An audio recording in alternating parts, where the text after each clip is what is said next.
Yo,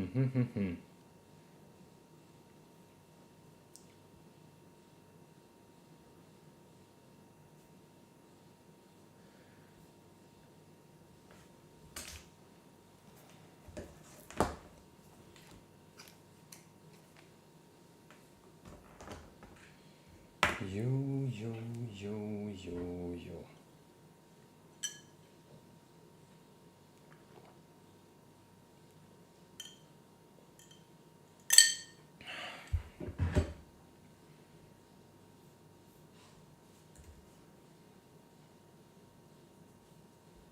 Yo, yo, yo, yo, yo. Yo, yo, yo, yo, yo.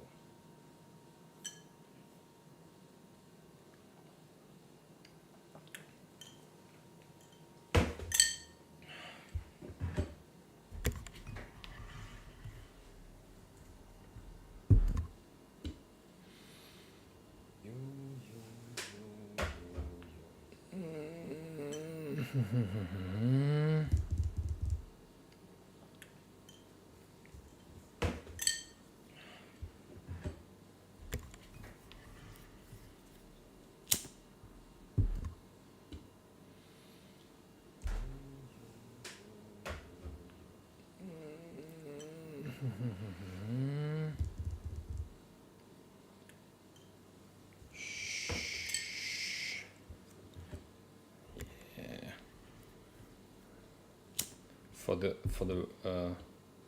For the right vibe, you know, just a bit of smoke.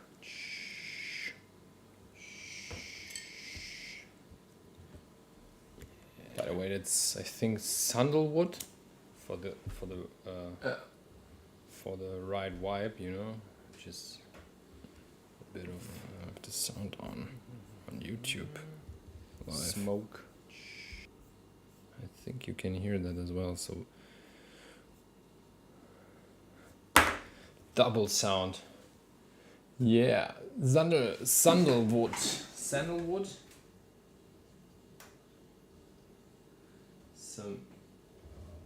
Some good stuff here. Maybe the best one. Hello, my friend. Greetings to Australia, Melbourne from Felbert, Germany. How are you doing, my friend?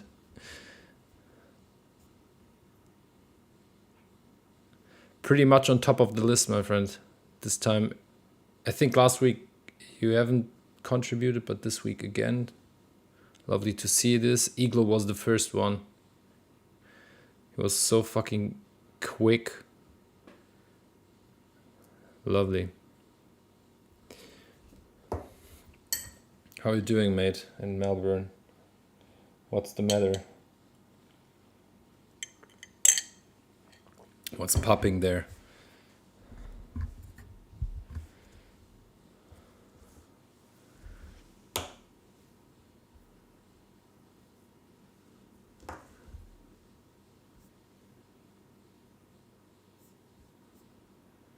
So YouTube is streaming and Instagram is streaming.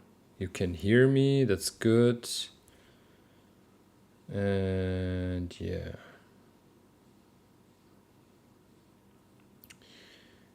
-6, okay. I will definitely have to adjust this again during the stream.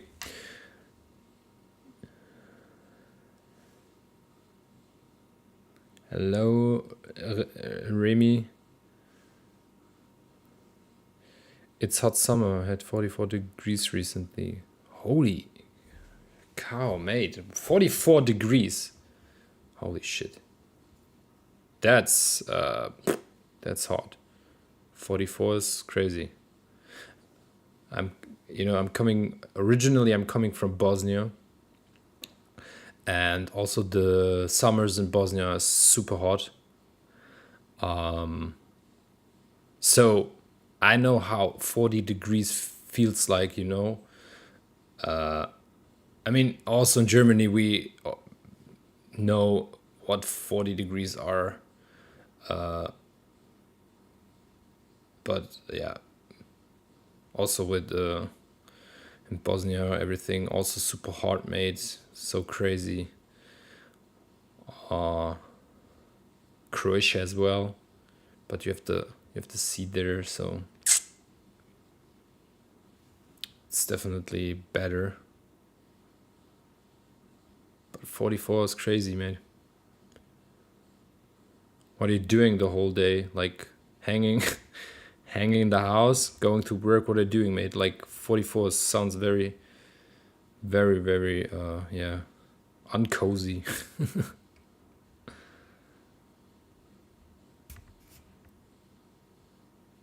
Finally finish a track first in 6 months. Yeah. Excited to listen to it, my friend. Very, very excited. I was also very productive, and I finished a bunch of tracks recently, like 4 or something. Was in a good mood. I mean, I've the ones I've showed you on the streams before before the changeover, you know. So I think I've shown like 2 tracks, and these 2 tracks I've I've made a new mix down because I was not happy with the low end as well. And I've adjusted the low end, added a bit more punch. I've added a bit more of side signals. Yeah, and now I'm very happy with the results. And I've produced 2 tracks recently, and might have already a label for these 2. For the last 2 I have finished, so let's see. The label gave me a deadline for end of next month to produce another 2 tracks. I hope I will I will make it, and let's see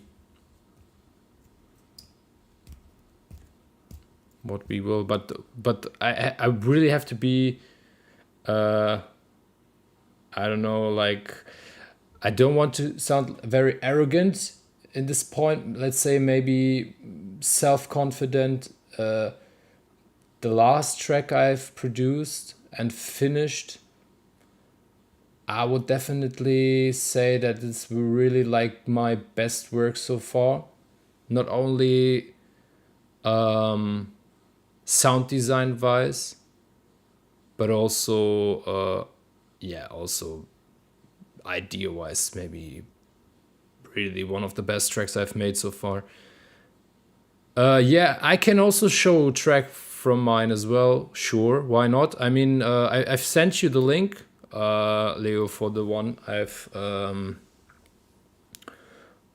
done the new mix down.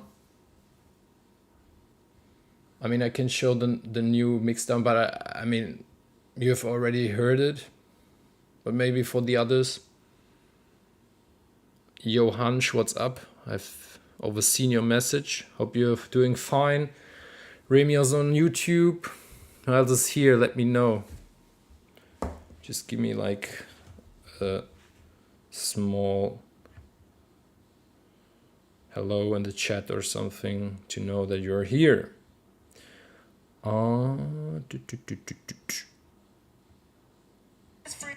Yeah, okay.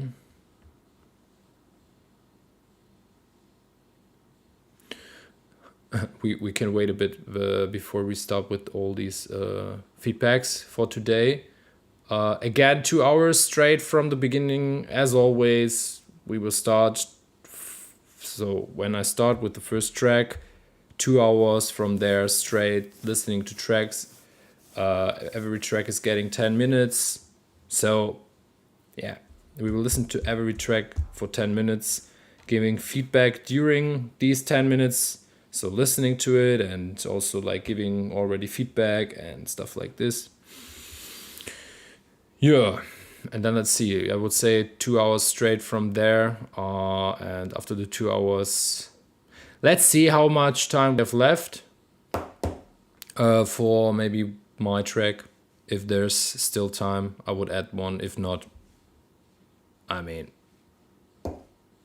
it's about your tracks, you know. I want to take the time for your tracks. I mean, it's always lovely to, let's say, get your feedback, because it's also important for me to get feedback by you, as I'm really happy about your honest feedbacks as well, of course. And this feedback sessions have really have done a really big effort on also on my productions, because I'm now listening very closely to my mix downs, and I'm really like analyzing the stuff much more, but also I can really hear what is missing or what is wrong in the mix, you know. And that's really that's because all of these feedback sessions we've made. And it also helped me a lot to develop. So also big thank you to the community who is joining every week. We have already like 10 contributions. Let me check, like that would be like 100 minutes. It's not like 2 hours straight. Maybe let's say one I would say let's let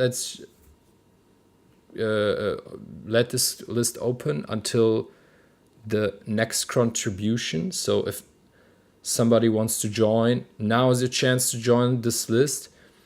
And after this, I would close the list first.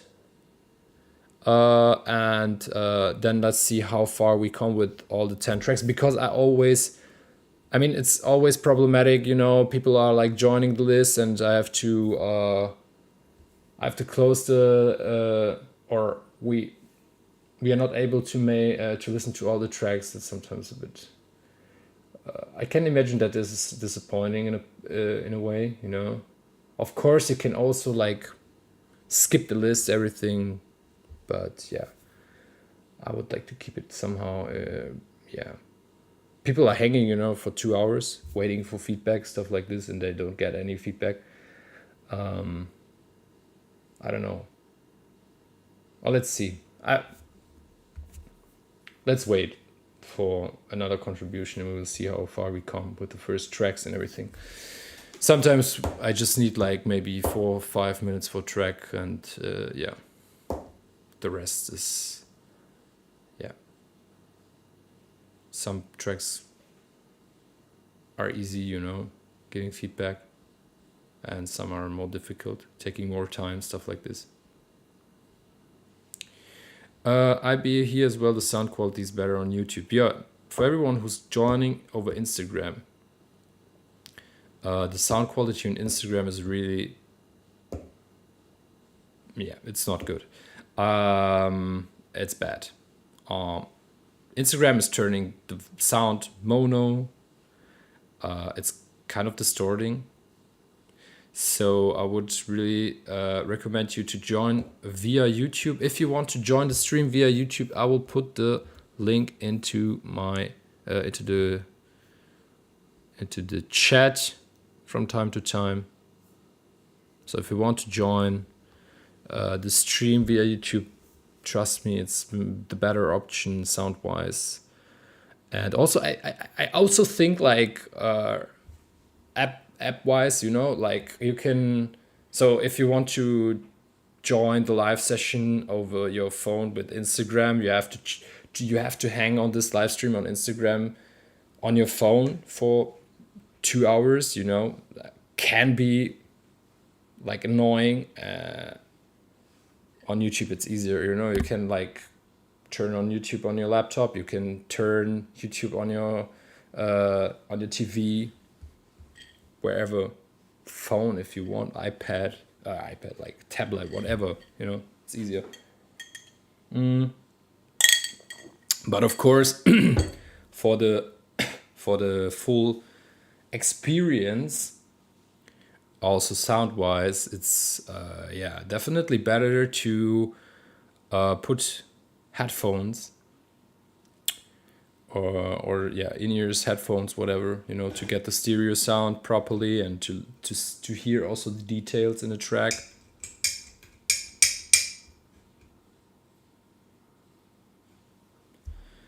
So all good on YouTube. All good on YouTube. YouTube is not the problem. YouTube always works. Instagram is sometimes the problem. But yeah,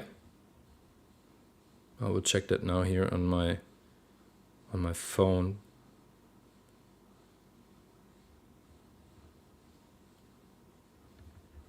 Give me a sec. I would say we will start at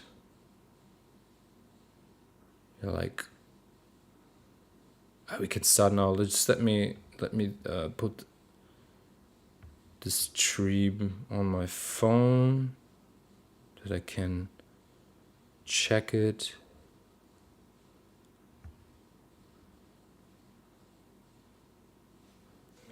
Let me put.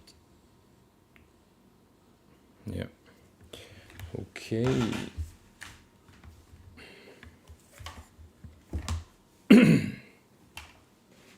So we should do that. Okay.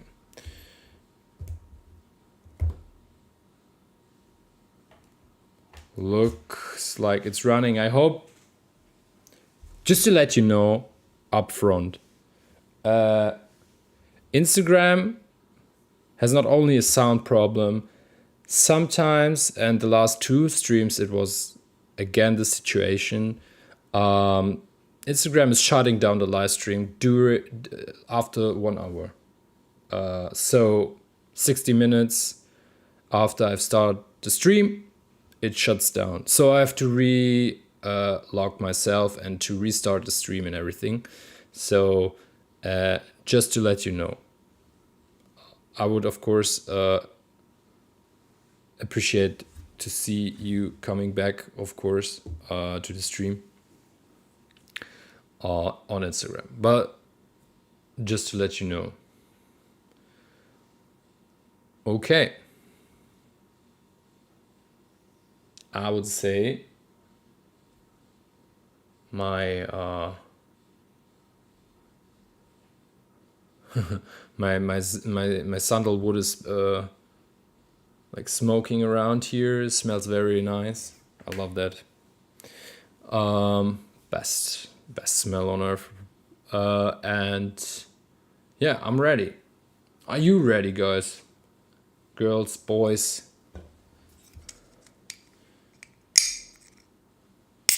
Whatever.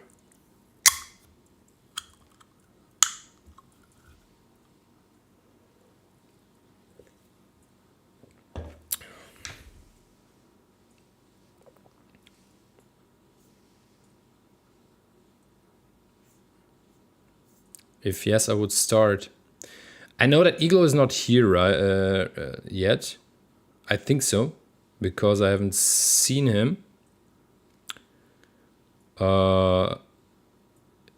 If you are here, my friend, then let me know. If not, I would go to Remy's track first.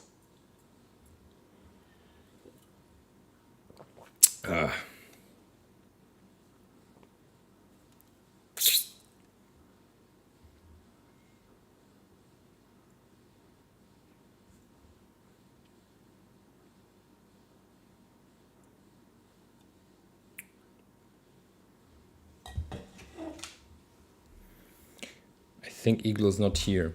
No worries. We have this situation every week, so that's not a problem. I would just say we will we will skip the list, or we will skip Iglo's contribution until he joins the session. So I will keep it here, and we will start with Remy first, so I can skip the list. And Remy is the first one on the list. We can wait for Iglo. As soon as he joins the session, we will listen to his track. Always a pleasure to listen to Iglo stuff.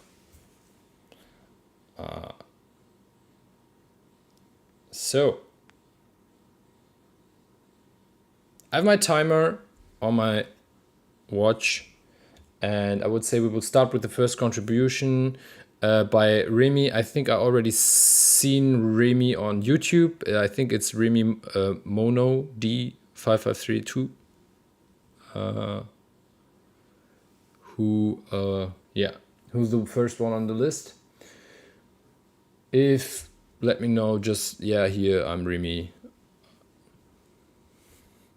Or was that intended with the I'm there? I think so.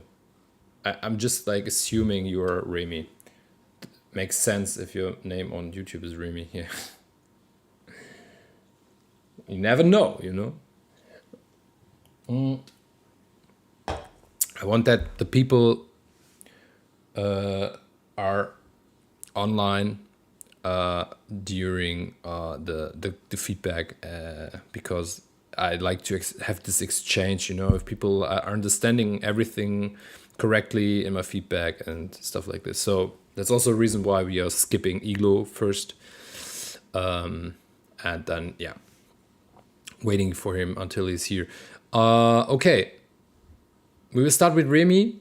I tried something different in terms of energy, mental, and a little bit of groove, but I struggled with keeping the energy constant in order to always keep something crispy, interesting for our ears.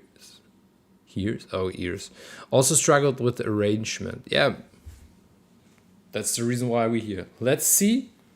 I know that sometimes I also have the feeling that tracks are not like, I don't know, super interesting, but that's also a matter of taste. A lot of people I've sent music to, they were like, hey mate, that's completely fine like it is, and I was like, okay, I don't know, I'm not 100% sure, but I know the struggle. So I also have my problems with arrangements and everything, and keeping things interesting over the whole track, adding ear candies, you know, movement.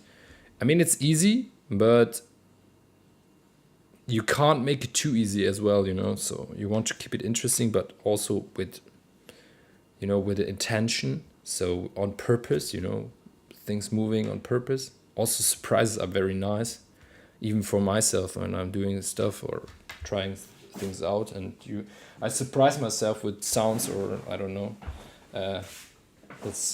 That's also very interesting. But yeah, I know the struggle. Let's keep it with this. So, Song anhören. Let's start. The first 10 minutes for Remy and his track. Oh, yeah, I have to download it.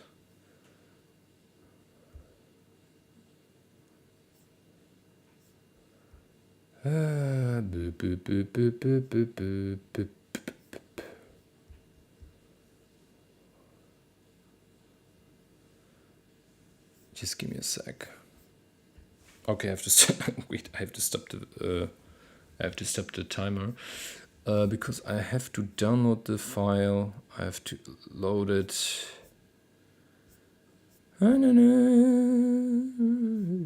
Yeah. Last week I haven't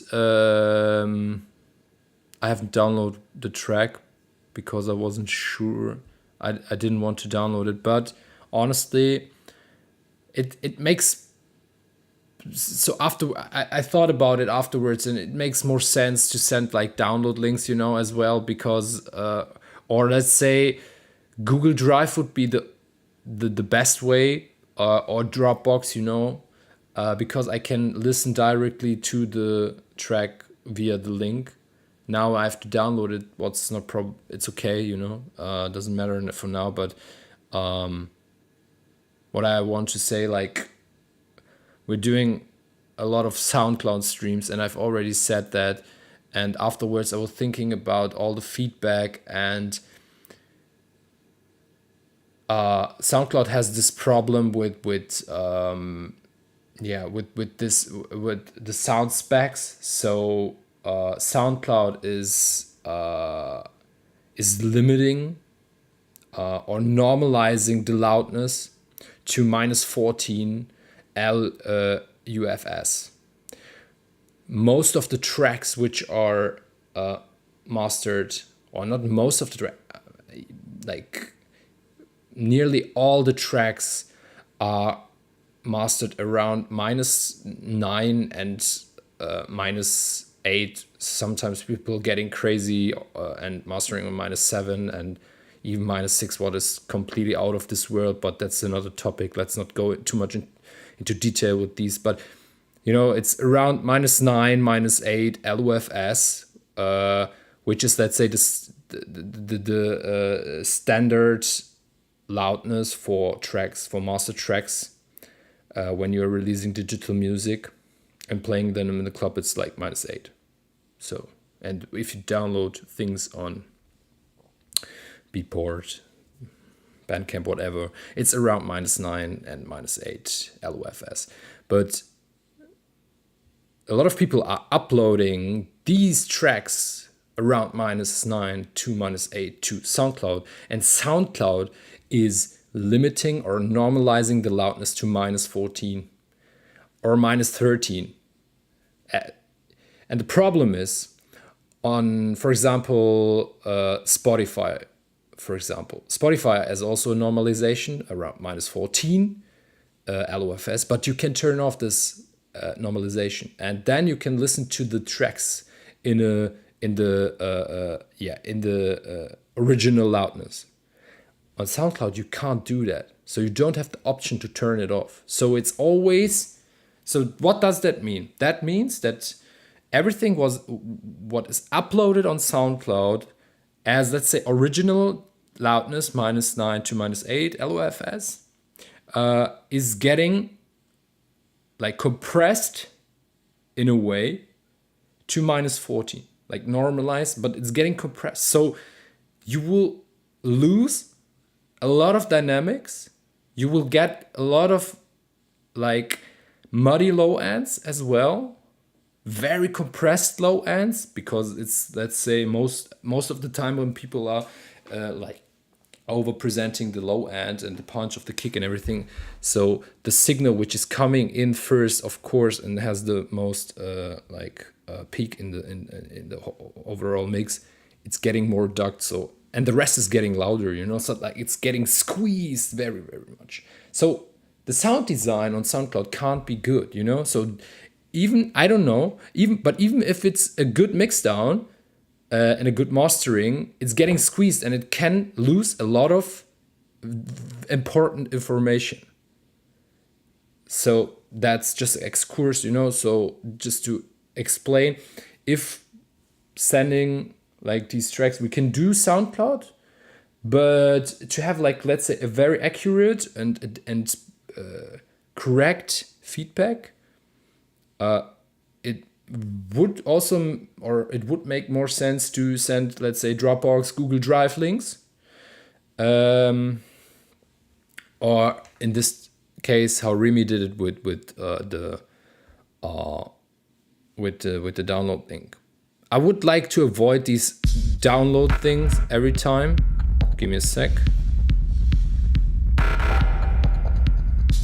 It's just wow.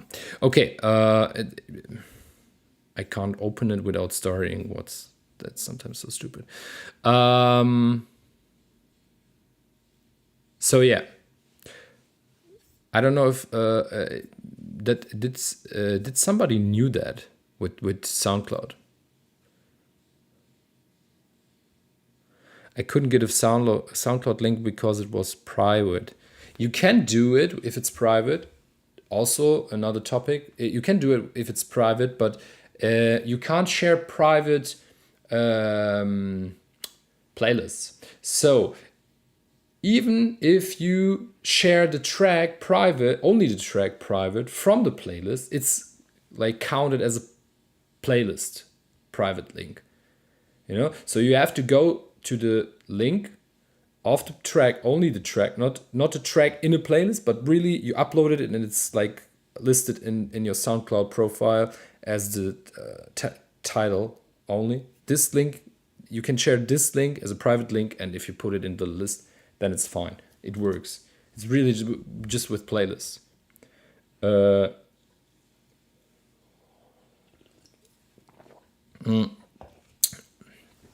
Yeah, I really don't know, because SoundCloud was really the platform for a time where people, like a few artists, got famous on SoundCloud. I don't know, for example, how was his name? Juice WRLD, for example.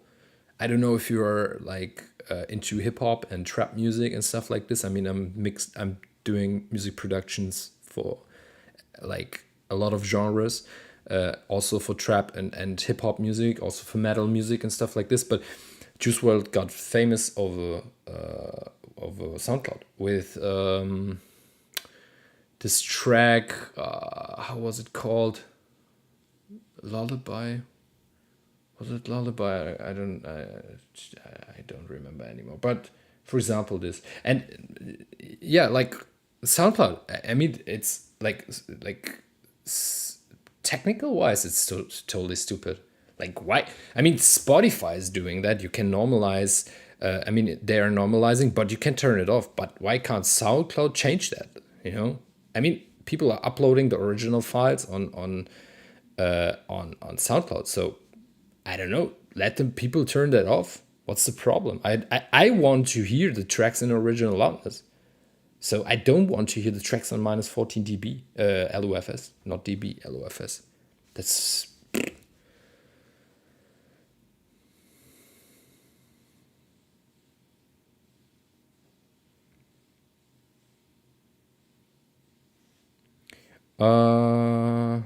yeah, you're welcome. I also didn't knew about that.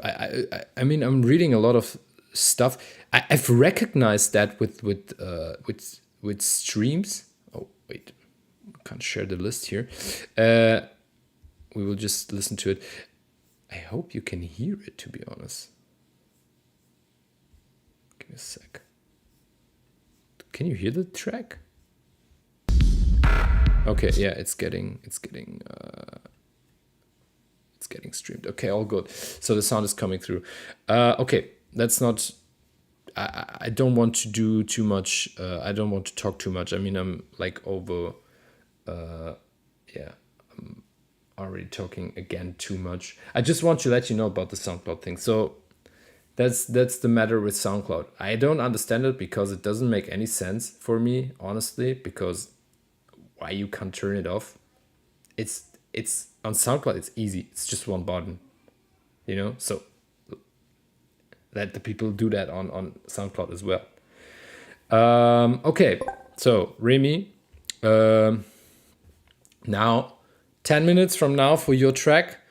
I hope that a few people or I don't hope so. I see that a few people joined now on the stream on SoundCloud and on YouTube. Ooh, upstairs it's going up, like the party is starting. Baby's crying. Yeah, that's sometimes the thing. When kids don't want to go to bed.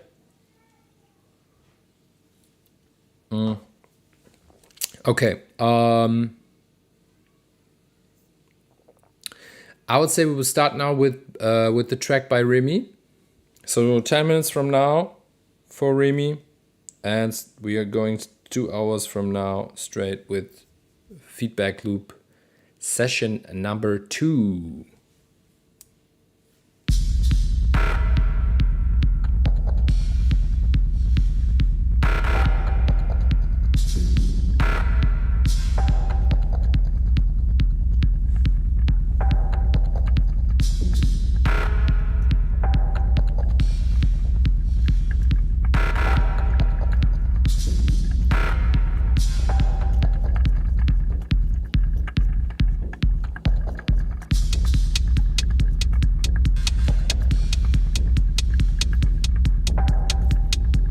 Let me know if you can hear everything properly on my on my software. It looks good, but if you have any problems or think it could sound better, let me know.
The low end is definitely a big problem, but give me a sec.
I'm not sure with the snare, I have to really think about it.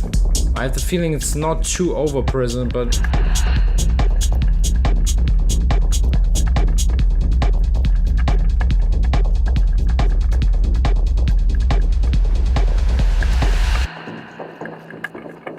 just give me a sec. There's a lot of things happening on the side, which is kind of good, but I would like to hear the track in mono, you know, to see how the correlation is, you know, between side and mono and mid. Yeah, the kick is not punching, that's the thing, but the kick isn't coming through in a way, you know. There's so maybe like sidechain compression, but I would also say that this very heavy low end wobbling bass it's too much.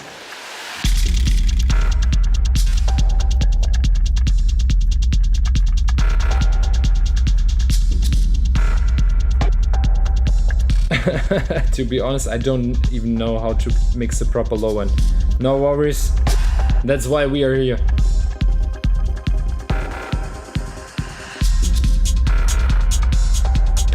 I mean, idea-wise, so the vibe of the track is nice, but the problem is the energy is not coming through, because there are a few things which I would definitely adjust. For example, the low end. The low end sounds a bit muddy, you know? This wobbling bass line, which is like giving kind of a rumble-ish characteristic, you know? Sounds a bit off is not the right word, but it's really like eating up the kick in a way, so this punch is not coming through off the kick. This this click, this attack is missing somehow. Maybe it's on purpose, but still, if it's on purpose, you definitely have to like set the balance between sub and kick. because now it doesn't sound, it sounds undefined in a way, you know, and not balanced. That's fine with the space for the ambient and drums. Also, I think the snare is okay.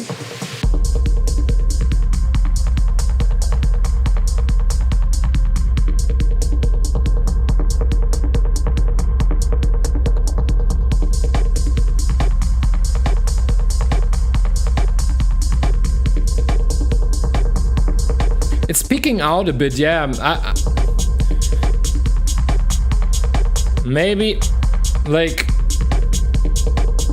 compress it a bit, like to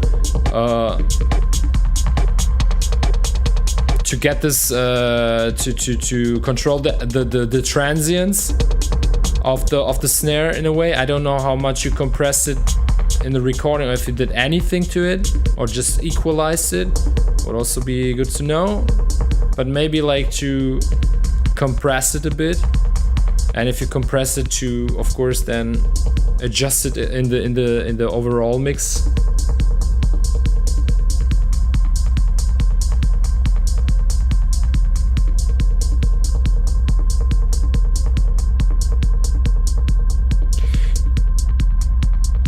You know, the snare, I would compress the snare. The kick is not the problem.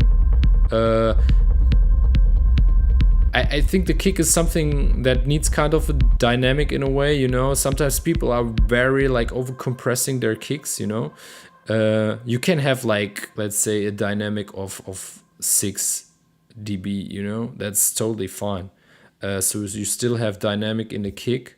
I have to pause that. So like I don't know if you check the tune of sub and kick, so I don't know if that even is like something saying to you, but if you so it depends, of course, and it's super important.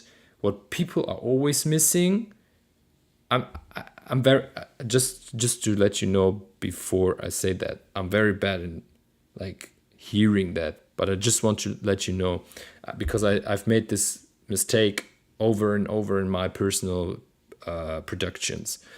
So if you have like, so yes, it does. Okay, then I don't have to explain it. Okay.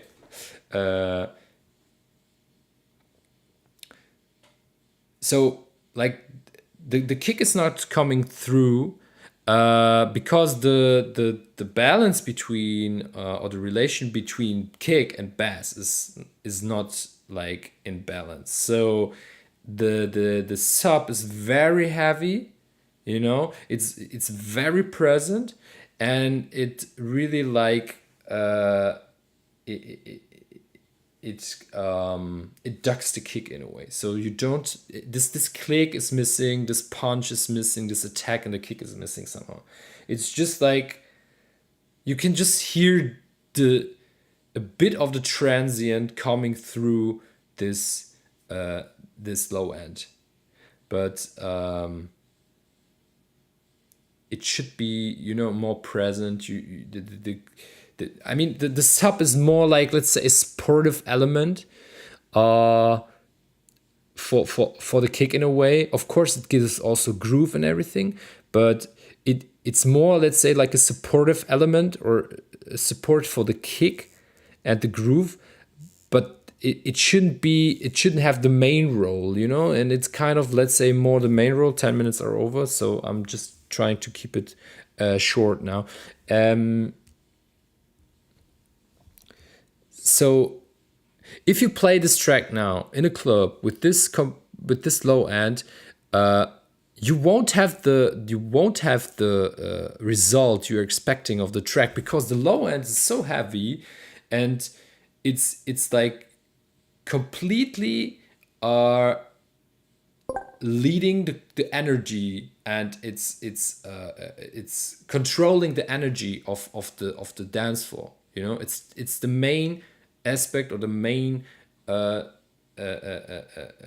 main character, or what's called like main sound, which is like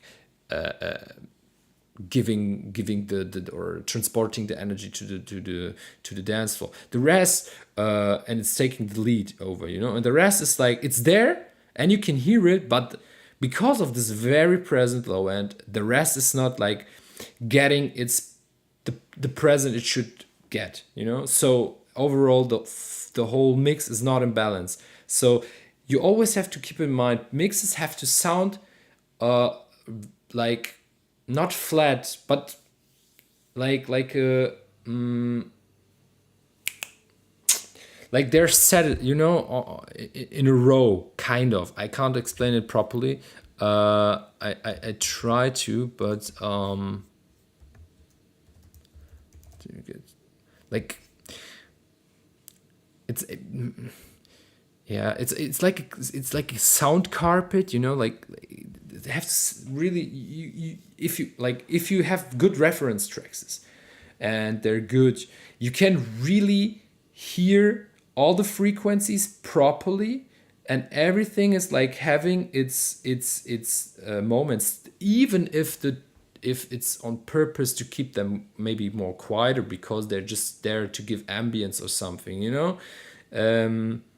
but if you have like an unbalanced mix, you can easily hear that because all the other elements. So just like listen to tracks with fresh ears, and you will recognize by listening to the track or during listening to the tracks that for example the low end is very the main element you are focusing on, and which is like the present the whole time. But that's a big problem when you want to create movement in the track, because movement can't there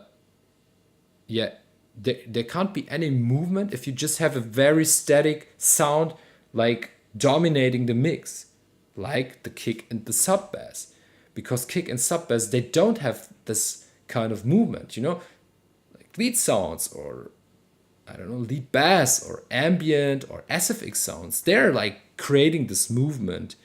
But if they don't have the space to move or to present them in a proper way, and you're just hearing this very compressed, heavy sub bass kick combination, then the rest is like, it's not like transporting the energy. It can't transport the energy on the dance floor because the dance was very focusing too much or has to focus too much on the low end. And then also, what's the problem? These kind of tracks, when you play them after, let's say, well-produced track or a good balanced mix, balanced master, you will hear the difference, because you're playing a good produced track, and then your track is coming, and compared to the balanced mix, it sounds very, very sub-heavy and muddy in a way, and the bass is like, the low end is very wobbling through the room, also a big problem. Most of the clubs, or I would say nearly all clubs, maybe like a few ones, they don't have any acoustic treatments in their clubs. That's also a very big problem. Not every club is sounding like Fold in London, for example. And they're really like focusing on sound and everything. That's also a thing. So if you have like a very bad room with a bad PA, then you play like this track, you won't hear anything. And it's maybe also going to like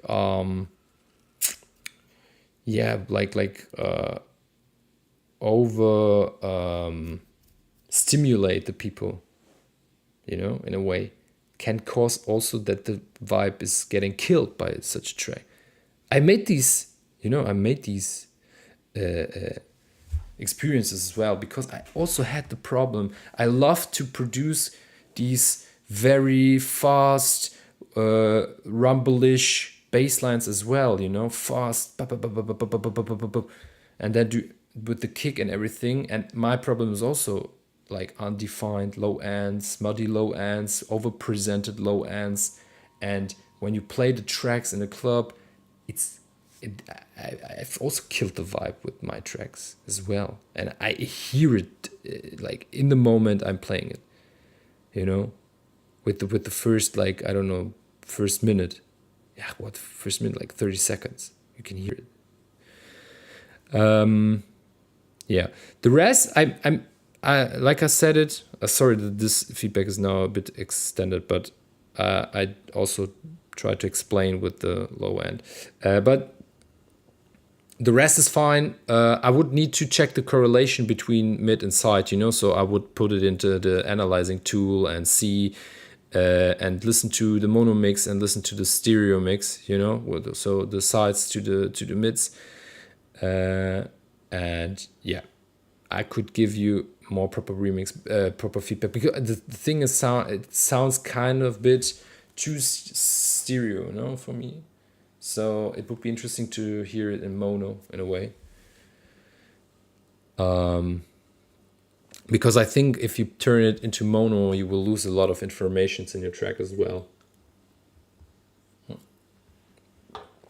That's also a big problem. People are sometimes like overdoing it with sides, that you don't have any mid like center signals anymore, or they don't do anything and the track is completely mono, you know. But it's also I'm doing this shit now for 15 years. Trust me, I really had to dig deep, to dive deep into this whole universe, and I've worked. I've built my own studio by my hands professionally with acoustic treatments and everything.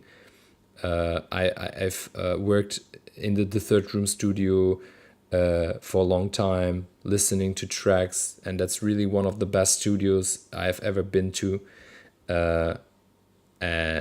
Props to Dennis Bush, who is doing amazing work with acoustic spaces.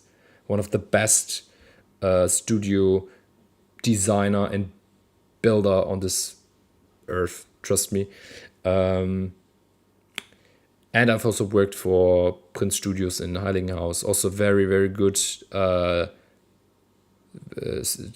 music studio. And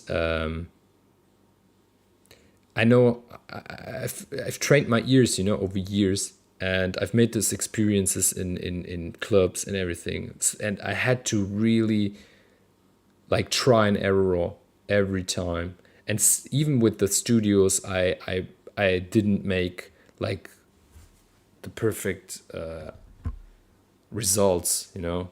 It was also very muddy low ends, because you really have to you have to forget things to learn them again, you know, or to learn them better, you know, because I've trained myself in a way also, like hearing my hearing experience and everything, and I had to forget things to learn them new. So for me personally, a muddy low end sounded correct, but it wasn't correct. So I had to step back, forget about it, and like try it again and rethink about this topic, low end and everything. And then I've started to work with bands and hip hop and everything. And then I really realized, when I worked with very, very professional musicians on from other genres, you know, and I've worked with Dennis on an album from a heavy metal band, and I've seen the first time how things are getting recorded and everything, you know, and how a mix should sound and everything. And I've done, after that, I understand it, how a track has to sound, and I'm still not there, you know. So I'm still not very important to say that I'm still not an expert, definitely not. But I now, after 15 years, I know like tracks has to sound in a way, and yeah, that's the thing. So it not club experience and this music studio experience, and that's the thing. So yeah, short story. Short insights. Okay, anyways, let's head. Maybe after this monologue, we have Iglo joined the stream. Maybe not, I don't know.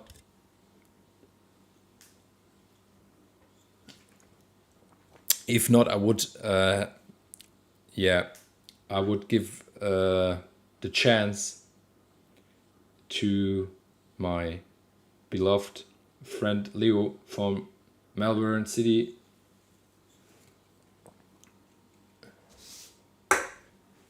One of the, I think you have been like from the first session here. I'm not sure anymore, but I know you have been from the very, very beginning.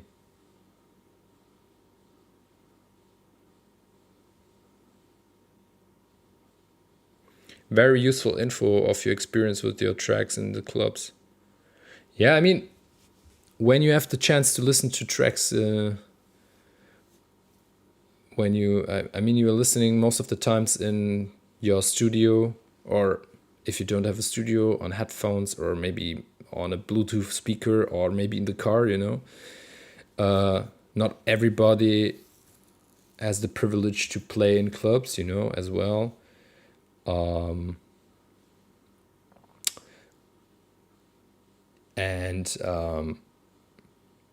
Like I said, not all the clubs are like they're not on the level, they should be, in my opinion, because I don't understand it. I don't know why clubs are opening, and sorry to say that, but the first thing you should focus on when you open a club, honestly, is sound. And after the sound, it's like light. And I don't give a shit about everything else in the club. Of course, it would be nice to have, I don't know, nice toilets or whatever. Their details are also super important. Don't get me wrong. We were focusing also on so crazy details for Stone Techno, but the most important thing on the festival is always the sound, and we are very critical with our sound. We recalibrate and tried new things. We changed the brand now for this year from L Acoustic to DNB because we haven't been happy with the sound. Even if after people, like 80% of the people I've talked to said to us like, oh man, that was the best sound I've ever heard on a festival. But for me personally, it wasn't like, I think we can like reach much more sound wise, so the thing is, it should be the main focus. Doesn't matter if you like doing music, festivals, clubs, whatever, this should be the first thing you have to focus on. But the people don't giving fucks on it, and disappointing. And then you have the problem, you're playing your tracks maybe sometimes also in these clubs, and you don't get like the honest feedback, because the room is not like perfect or even good, Okay, Leo Funk, Iglo is not here, so let's head to Leo's track.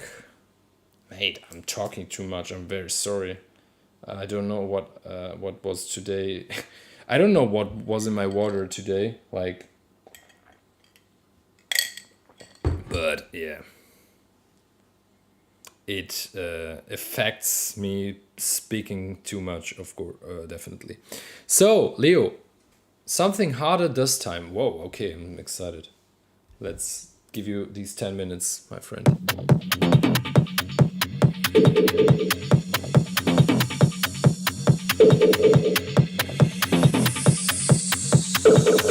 Hey, Remy, feel free to join every session, mate.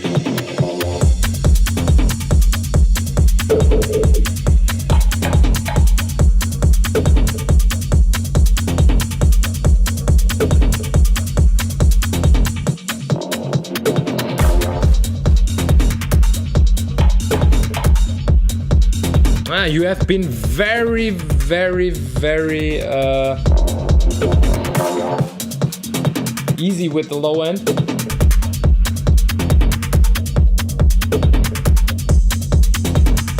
Very careful with the low end, but that's good.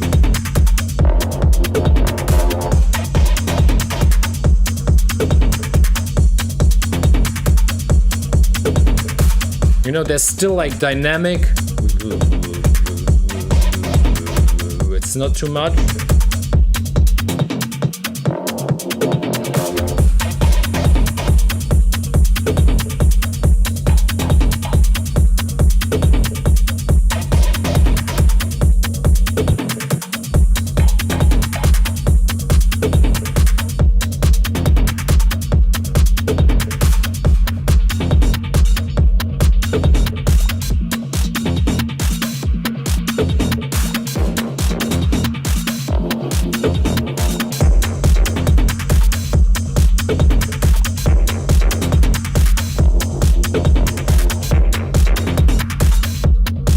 And I mean, that's a good example because you can hear the low end, you know? And it's not like, it's not too much, like, it's not too present, it's not too much. It's not over present, you know? You can still hear it, and it's dynamic, it's grooving, and it's supporting the kick in a good way.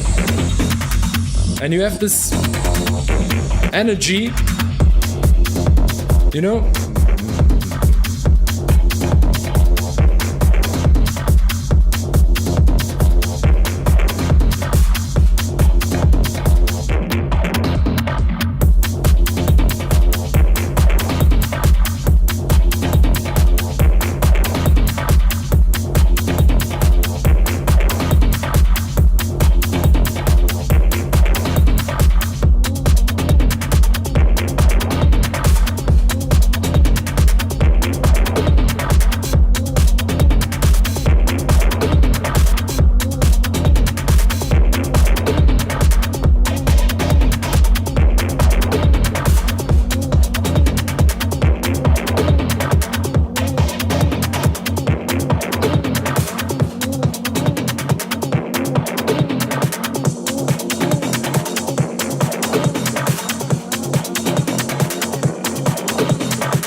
Give me a sec.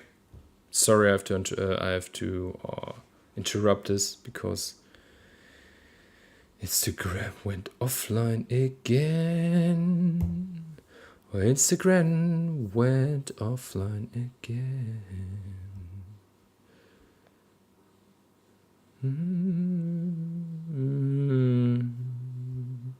Again. Not? Okay, it went offline. I don't get it. This is so annoying. Sorry, Leo, mate. I'm very sorry, mate. But I want to keep it fair, you know. I want to give you also the time on Instagram, people giving feedback as well. Feedback loop number 2. This is so stupid. January 19, 2026. I don't know how to change that.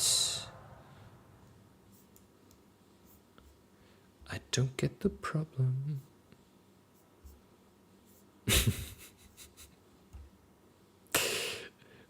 I don't know what's like worse, like waiting on me, like restart Instagram or listening to my voice during, like, I don't know, doing something like singing stupid stuff. So landscape, let me get this. Save. Fucking hell. So let's see. Instagram, come on. Bad. This is so annoying. Streaming. Boop. Let's see. Going live. So I'm back on Instagram. Looks like this.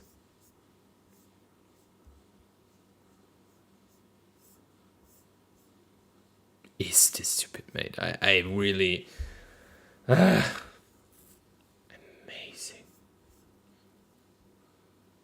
So I don't know, to be honest, when it stopped, because I haven't... let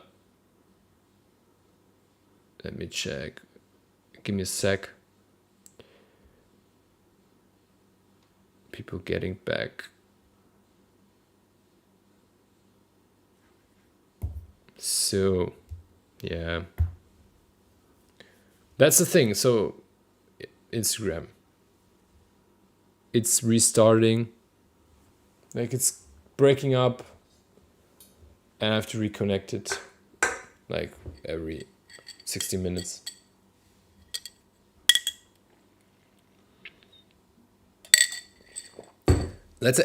Just give me a sec. We will restart the track from, like, I have to pause this, like from somewhere around here. I'm not 100% sure. I mean, Leo, you're checking both like separately. Have you do you remember when it stopped on Instagram? Which minute? Just like to start. I would start somewhere around here, like 2:15.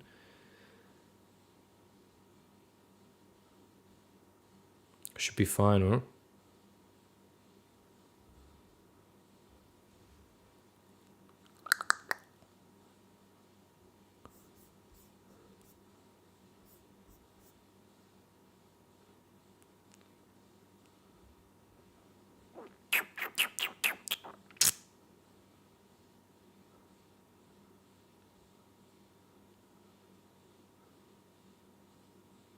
Okay. Good. I mean, most of the people are hanging on on YouTube currently. That's so interesting. So we've made it to like have more viewers on YouTube than on Instagram. That's funny. Okay, so I will. Yeah, just let's just listen to it again, or from now. What I wanted to say before stopping and interrupting this, the track, I would like to also see the correlation between, or in this track, you have a lot of things happening on the sides also, which is good.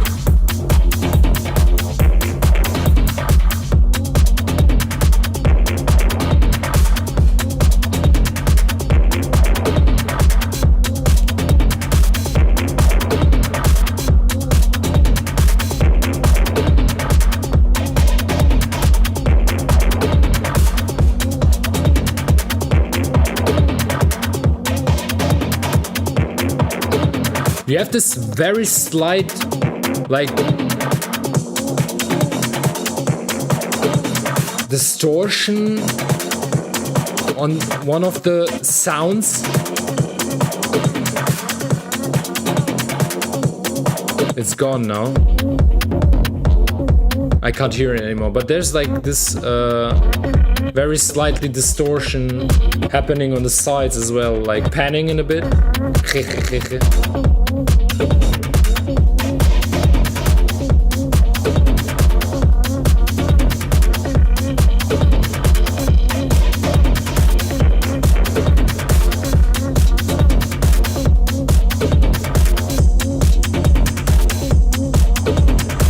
Clap, this clap, I think this clap needs more like power.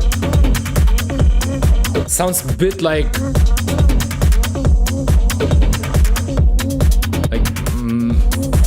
also muddy, you know, like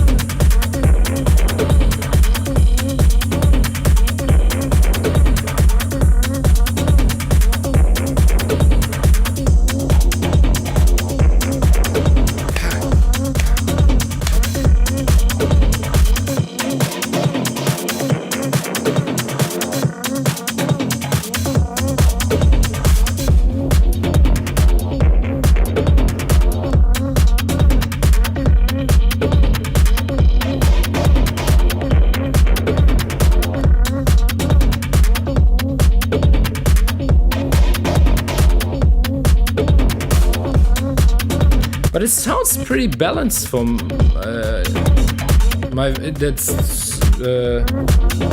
so after the first listening.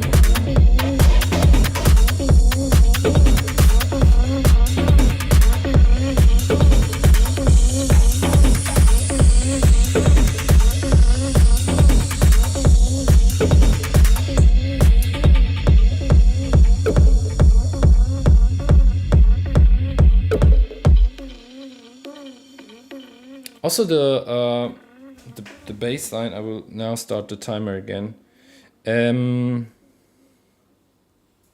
Also in the bass line, I don't know if you have like so would be a good if you if you could let us know. So I have the kick, so I'm hearing the kick very good. The low end in general sounds very balanced, and that's nice. So first, I think the kick is in mono, right? So you're putting the kick in mono, also with utility, or do you like put anything else to keep it mono first? Second, the sub bass is also mono until 180 hertz, or somewhere like around 120 to 180 hertz, so that you don't have this, let's say, side signals happening in the low end. And but then I still have the feeling that you have like widen up the sub a bit, so you have like relaxed low end mono and no, okay, I work in Logic. Okay,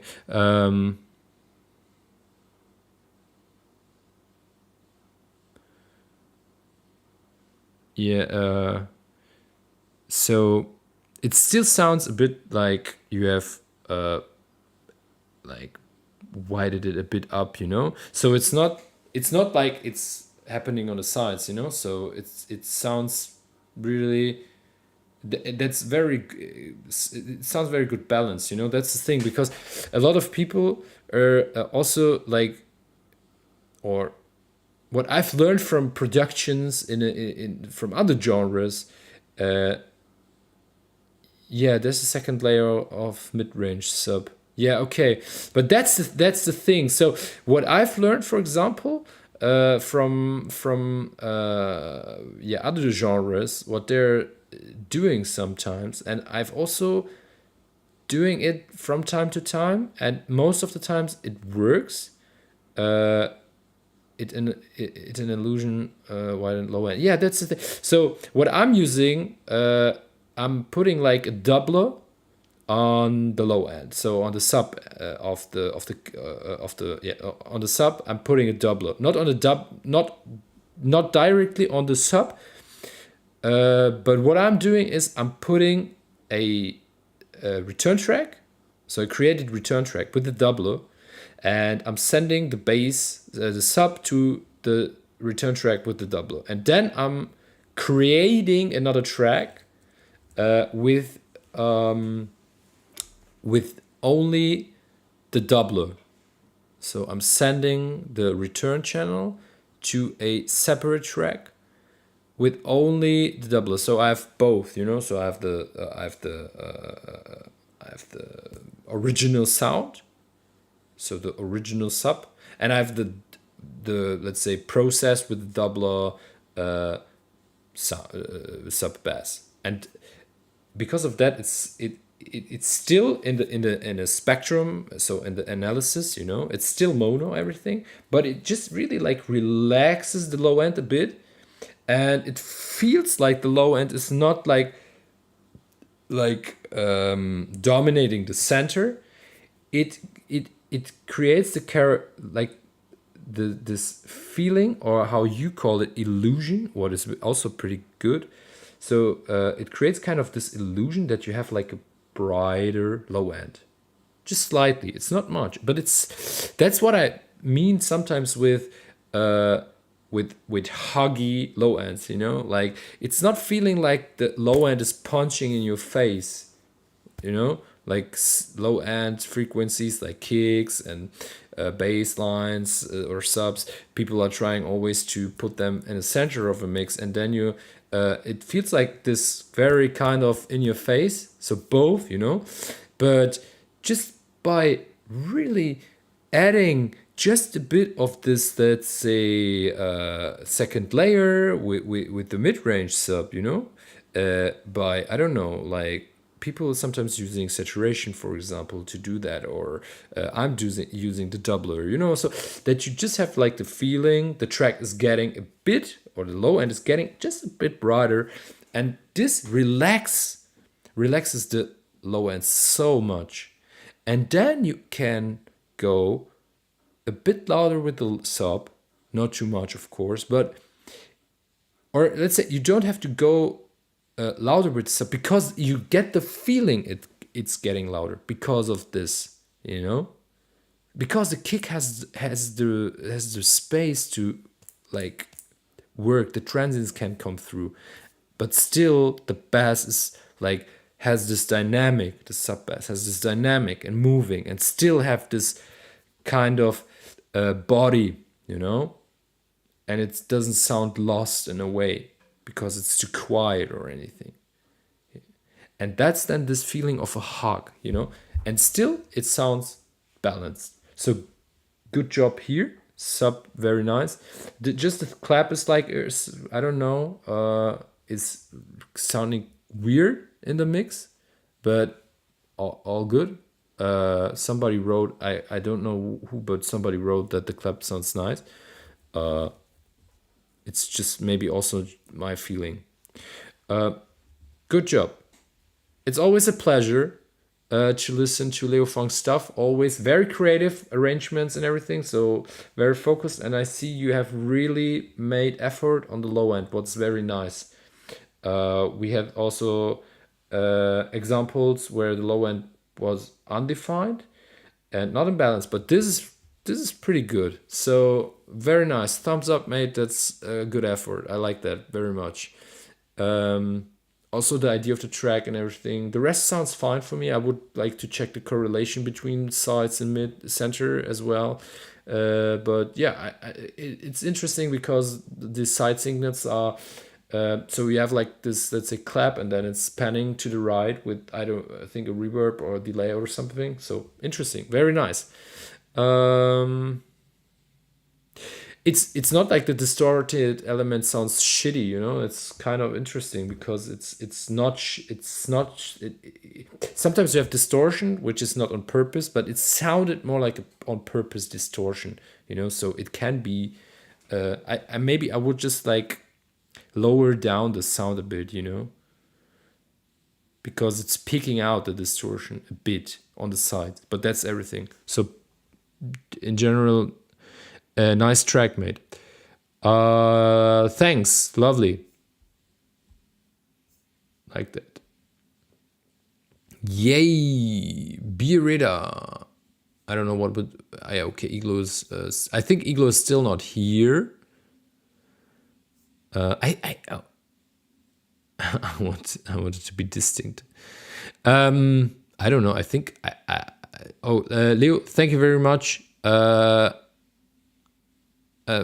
your contribution again. I really appreciate it for every time to listen to your stuff. Keep going, mate.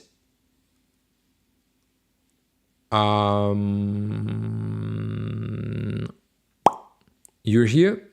Thank you, Bireda. That's great. So I like when people are just like seeing that there's it's their turn, and yeah, perfect. I don't know. I think I also saw Hunch in the Hunch in the chat, right? Like you, I saw you on YouTube, right? Yeah, you're on YouTube.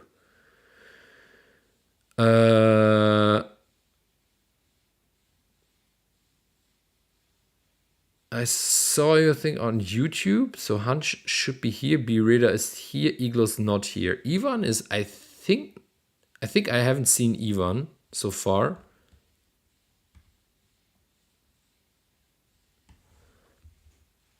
But doesn't matter. We will come to Ivan. Maybe he will join later. I think I also saw Loikos.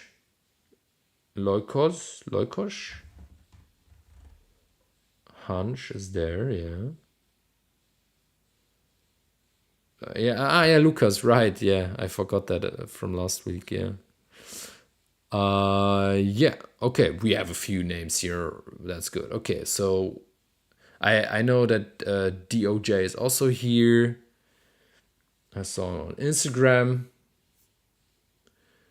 DJ Lind. I haven't seen DJ Lind. I haven't seen Maruan, but let's see. Connor, Enrico. Okay, we will see. I mean, we have a bit time. Okay, let's get to Biereda. I don't know how it's called correctly or pronounced correctly. Just feel free to correct me, and I will pronounce it in a proper way. But yeah, 10 minutes from now for Biereda.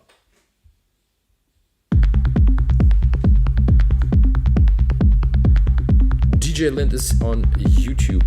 Yeah, hello DJ Lind.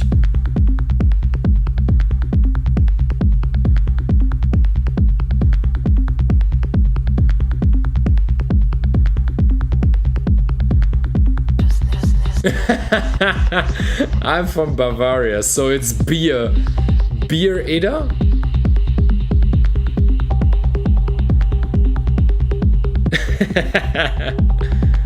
Ja, grüß Gott. Servus, wie sagt man? Grüß Gott, Servus. Ich weiß gar nicht genau.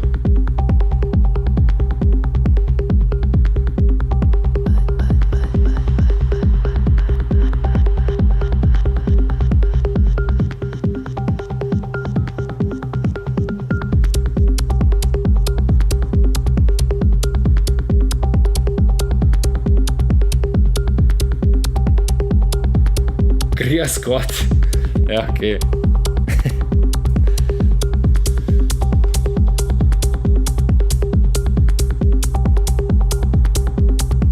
I have so funny stories from Bavaria, really.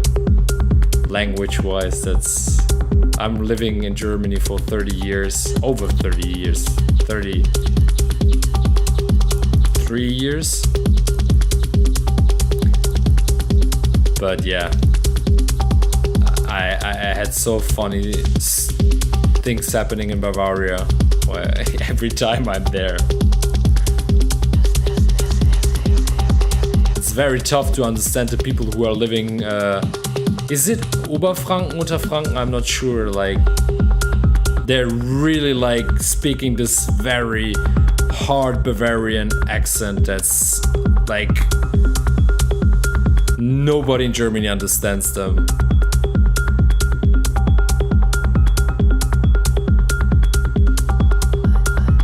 But your track is fire so far. Really, like, I like the low end. I like the vibe of the track so far.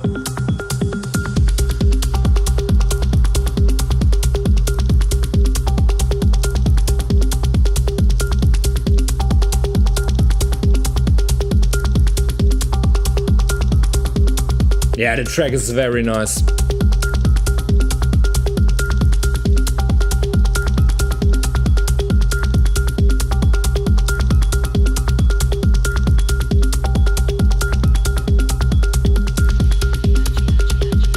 Also the ambience with the bleep sound, it's very spacey. So you have really choose the right effects on the bleep sounds, very like giving the spacey sound. Fits perfectly into the track.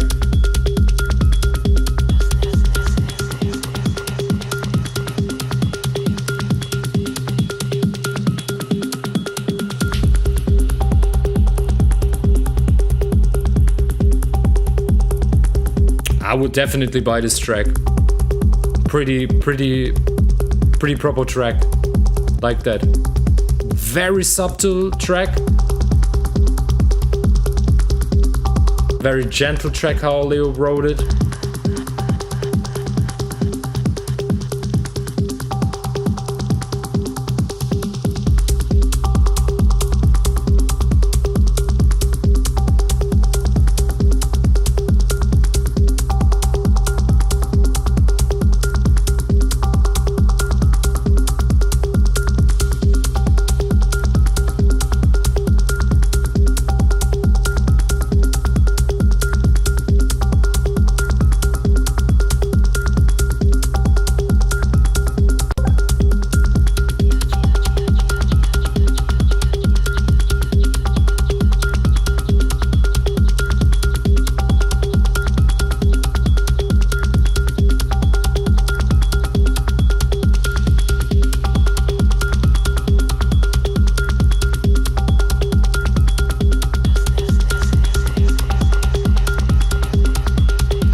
The sound sounds very, the track sounds very clean in a good way.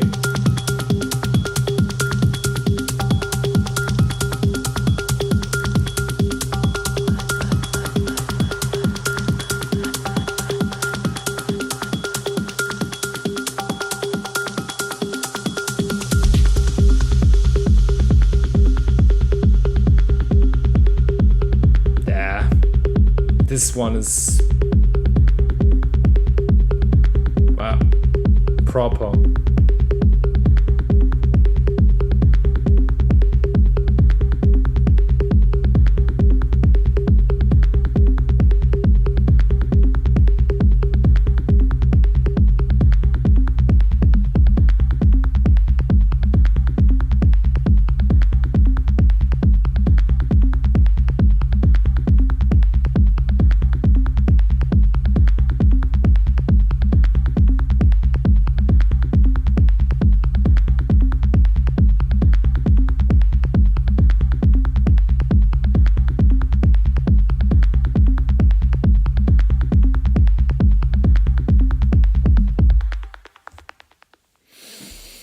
Wow, very proper track. So yeah, Mixdown sounds very good balanced.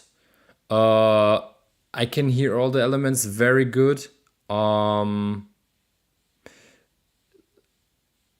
To to give like a really accurate feedback on the sound design, I would need to put this one in Wavelab and analyze it properly with correlation, like checking center sides, like the spectrum and everything. But just like listening to the track, like very good in balance. Only thing I've recognized, and it would be very interesting, there is like a sound. I don't know if it was like a like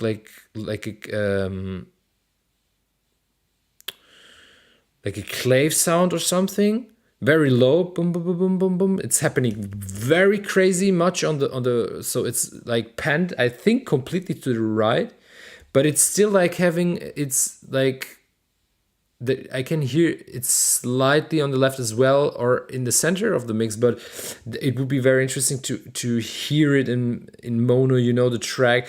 If you can hear this sound on the ref, also in the mono mix, that would be interesting to know. But still, anyways, doesn't matter. It's very good. I really like that. Any comments regarding the low end sub is too much compressed? I wouldn't say that. I think the maybe the kick could like get a bit more. Let's say, like third harmonics distortion. You know, so like to get this saturated feeling, so like adding saturation to the kick, but not to so not to shape or to change the sound, just to add a bit of this crisp, you know, on the kick. But that's that I would say really that's like totally fine. Yeah, very good job. Yeah, check the track in mono. Very important. Check the correlation you have in these analysis tools. Like, for example, I'm always saying it, metric AB. You can see the correlation. I don't know if people. I'm talking the whole time about correlation. I don't know if you know what correlation is. For the people who don't know it, just very short. Correlation is there's like this meter. Where you have like -1 and +1, and the correlation, if it's in +1, means that the side signals and the mid or the center signal are have the same loudness in a way, you know, so that there's not much like difference between these two. So if you're changing from mono to stereo, or let's say from stereo to mono, it won't like feel, or yeah, it won't like feel the whole track is like gone, so you will still hear everything properly also in the center of the mix or in mono, as well as on the sides. But if you don't have this proper correlation, or let's say it goes to 0 or maybe even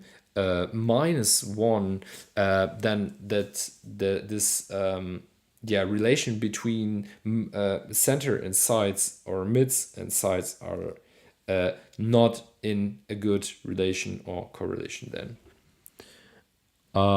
Yeah. So very important to check like the mono mix as well. Yeah. Thank you very much, Beer Rida, for your contribution. Very, very lovely track. I mean, really, really proper track. I would definitely go for a download on this track for sure. So thumbs up. I don't know if you have is that really like completely unreleased stuff, or is this already like in on hold on a label or something? Would be just interesting to know if you have already like plans to release it or something.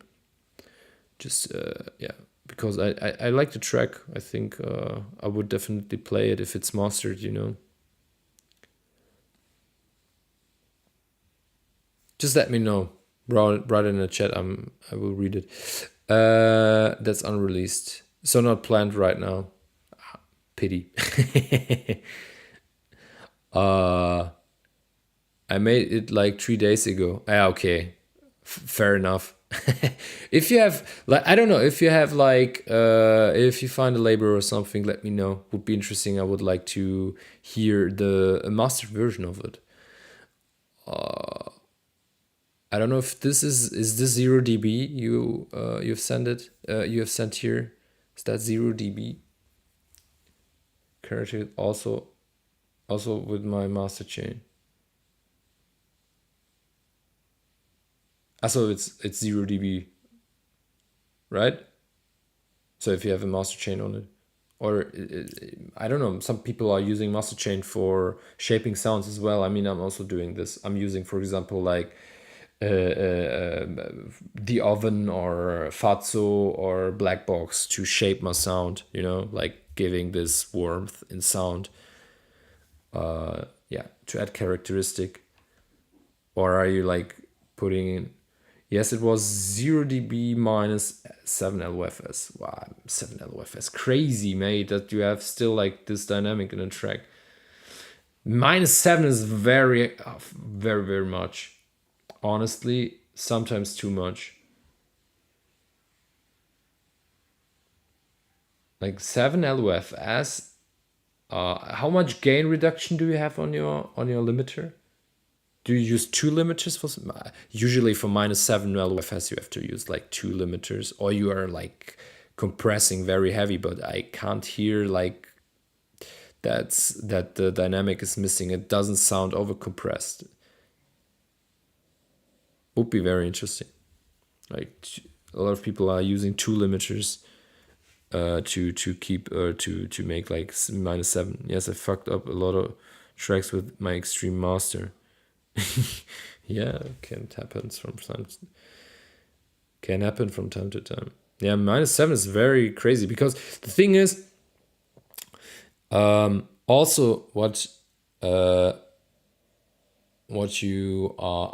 I would give you on the way, like if you, so here's the thing. So digital masters,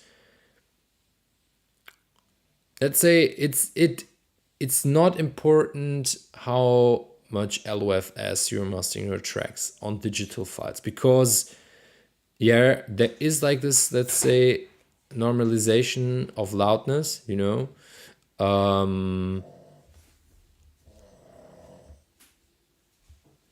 there's this normalization. Sorry, my wife came in. So there is like this normalization of the loudness, but still, if you download the track, or over Bandcamp, for example, or listening over Bandcamp, or you send it via Bandcamp or what, or Dropbox, whatever. So every digital device, if you have the original file, will play this track anyways in the original loudness. If it's -6, if it's -7, 8, 9, 10, whatever. So doesn't matter. But the more you like put, or the more you increase the loudness, you will lose dynamic, because the track is getting compressed. So the peaks are like staying the same, and the RMS is getting louder and louder. So in the end, you will have a really compressed signal.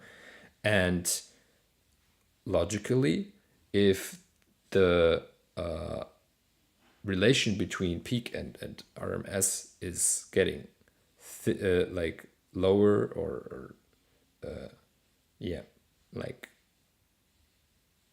so if you don't have this peak, you will lose the dynamics. That's what I want to say, and that's, I mean, I know that because there's this loudness war. People are aiming to be the loudest, and unfortunately it works. You will see that like very often in clubs when you play a track, and which is like, let's say, -9 LOFS, and then you play like a track which is -7, and a lot of people, unfortunately, also they haven't like learned, or they haven't done their homeworks with DJing as well. So what is also important during DJing is gain staging. A lot of people are forgetting about that. And then it causes to, you're playing like a -9 LOFS track, and then you play like a -7 LOFS track. Of course, the people will go nuts by the 7 LOFS track because it's loud. And loud for most of the people is better, and then after that, I don't know, because it makes sense, you play again a -9 LOFS track, and you won't get the reaction you are expecting, because of the crazy difference between these tracks. But not also because of that. -7 LFS, like I said, is the dynamic is like, if you do gain staging, for example, with the -7 LOFS and the -9 LOFS track, you will hear. So the effect you have when the track is getting louder, because it is louder, you won't have this effect anymore if you play it on, let's say, the gain stage loudness. So -9 LOFS, and you like decrease the gain of your mixer to, let's say, that there are, let's say, ear-wise on an equal volume level. And then the track, which is louder, mastered, will not perform as good as it could perform if it would have more dynamic. Of course, that's also like, maybe, stylistic wise, I don't know, but to be honest, we are doing techno music, and for me personally, techno is like a very dynamic music. So it's living from its groove, and if you kill the dynamic, you kill the groove in the same time, and you will lose this dynamic and let's say the main characteristic and the identity of techno. Just my opinion. So if If you keep it to -9, that's totally fine. Trust me. That's totally fine. And if I just a little side note, if you want to release your music on vinyl on a good label, which is like focusing also and really like aiming for good sound on vinyl, like we do it, for example, with the Third Room, vinyl masterings are quieter than digital mastering. It should be quieter because of that would be like, no, that would be too much now to explain this, but it's because of vinyl and the cutting and everything. So the informations you're cutting into the vinyl and everything, that's a bigger topic, but I can't, to be honest, also explain it in detail because that's something Ahmed could like give you like a seminar on it, but you need more dynamic and a quieter mastering for vinyl. And trust me, it will sound better. Yeah. Another excurse. Just wanted to say hi. I'm anyway to Nubu for this. Gonna come back with my Buchla love later. Yeah, feel free, mate. To say journal judgment anyways. And feedbacks and FX also to get help with. Yeah, feel free to join, mate. I don't know if we will made it today because I'm really talking too much. I'm very sorry. I will try to listen to as much tracks as possible today, but I can't promise it, to be honest. Yeah, I think Iglo is still not here. Thanks for the feedback. I'm come from D&B dubstep background, so I have unlearned the loudness war stuff. I used to think I need like, yeah, that's commercial music. I know that from metal. I've worked with don't hate me. I won't hate you, mate. All good. I don't hate anybody. Feel free to join, mate. I would really love to hear your Buchla stuff. I mean, I've worked with metal bands, for example, and I'm also a big fan of metal bands which are like working with these numbers -6. What is crazy as hell. I don't know, Bring Me the Horizon, for example, the last album Dave brought out. It was this... how was it called? Yeah, I forgot the name of the album, but with I don't know if you're into if you're into metal music, but the last album from Bring Me the Horizon, it was very, very crazy loud. It was a minimum of -6 LFS. I haven't checked it in an analyzer or something, but it was I've already heard it that it's too compressed because everything was the bass guitar, you know, the bass guitar is like giving the groove and the movement, and it's this like the attack of the bass like was missing because it was just like a straight signal. Like that, you can really hear that, and I think it's, yeah, I don't know, I don't get it why people are doing, everybody wants to be louder, and yeah, I don't know. It would be, I hope that the next trend is that everybody wants to be the cleanest one, you know? So to have the most balanced mix, that would be a very nice trend.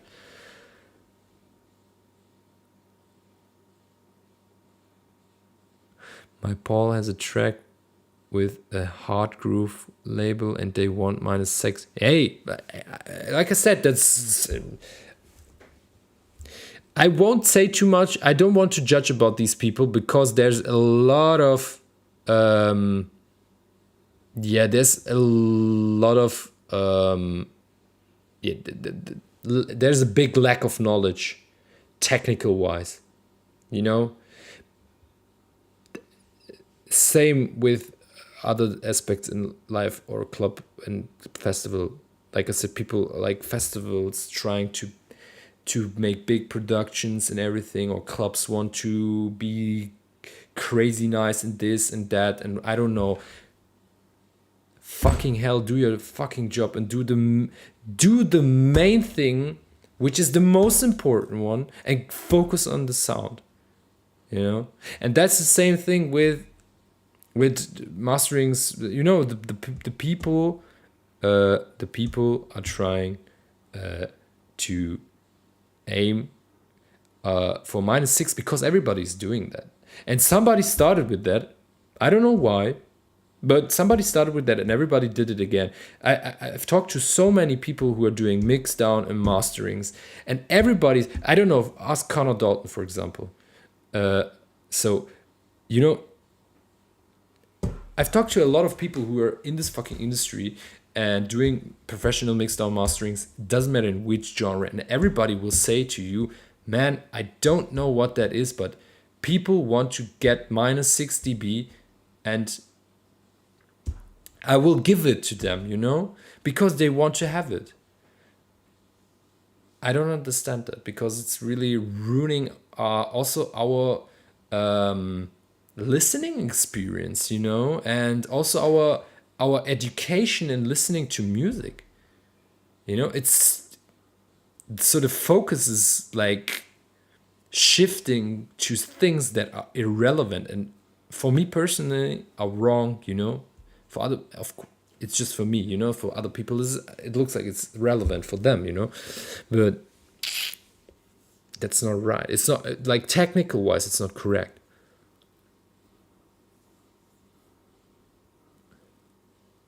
And you will ruin the listening experience. This album, for example, by Bring Me the Horizon, could be like much better. I mean, I'm still listening to this album like regularly because I like it and I love Bring Me the Horizon, you know. But man, could do so much more. Check all these old stuff, you know. Like, I'm listening to a lot of psychedelic rock stuff, and there's movement, there's groove, you know, like energy and movement and like a message and everything, you know. Over 7 minutes, for example, like The Doors, I don't know, like you have 7 minutes, 8 minutes tracks. Led Zeppelin, 8 minute tracks where like you go on a fucking trip, you know, and it's moving, it's grooving, it's changing, it's dynamic. You still hear everything very properly, and the kick is still hits, and the bass line still kicks and stuff like this, you know. It's not like I don't know, the people did it wrong in the past or something. They did it pretty good. But I don't know. Everybody has to know this for themselves. I don't want to go with these trends, to be honest. The soul is going, or the soul is leaving a bit, because everything is like just getting bigger and bigger, and I don't know. Just to work on a, let's say, commercial level, because everybody's doing it, but nobody's questioning it, you know. Like, nobody's like asking if is this correct or not. But you will hear the difference on long term, and you will hear a difference between a good musician or producer who is like really focusing on details and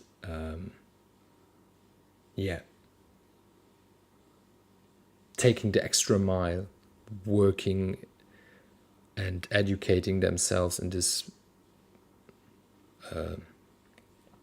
topic. I don't know.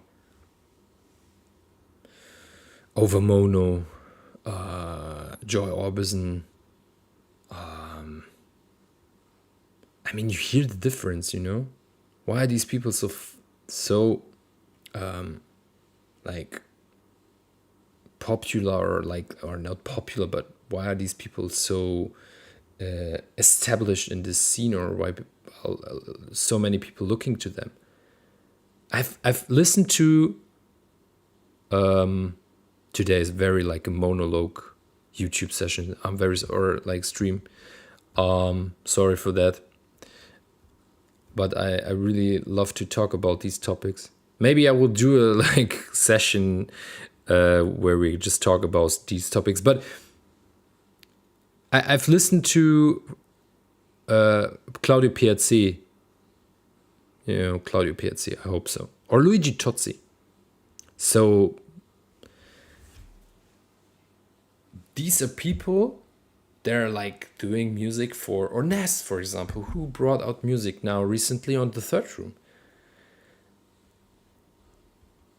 I mean, these people are not like the commercial superstars with 50,000 plus, 80,000 plus followers on Instagram, and I don't know. You know, but everybody who's into very into the music and digging deep into the music, they will know Totsi and PRC. And I mean, these people are Nas, they're doing like music for years, like 20, I don't know, 20 years or something. I'm not sure, to be honest. I've listened to Claudio Piazzi when I started to, like, I started with tech house music and stuff. Before that I've made EDM music and stuff, you know, like really electro music. Then I've like changed. I started, or let's say I started with first with drum and bass, D&B, and so on. Then I've went to electro music. Then I've went to tech house music, you know, and deep house and stuff like this, and general house. So, and then I've started to dig into like music, because techno music was the music genre which like infected me the most and really like stayed in my head. And I have ADHD, you know, and ADHD brains are really like trying always to aim for the next dopamine shot, you know, and trying always to find new things which are interesting for our brains. But techno music was the one where really now where I'm really like staying for 15 years now. Like I started with in my 20s or something, 18, 19 years old. I mean, I stay like something like this. And since then, you know, when I started in like 2014, 15 or something, I've changed from house to techno music. And from this point where I started to dig deep into techno music, I found Totsi and PRC, and since then, I'm always checking their releases because they're good. You know, these are quality tracks. Not everything, yeah, but a lot of tracks are good. For example, you can use Totsi and Luigi. You can use Totsi and Luigi tracks. You can use Claudio and Totsi tracks for reference. You know, and a lot of tracks are very, very, very, very good balanced.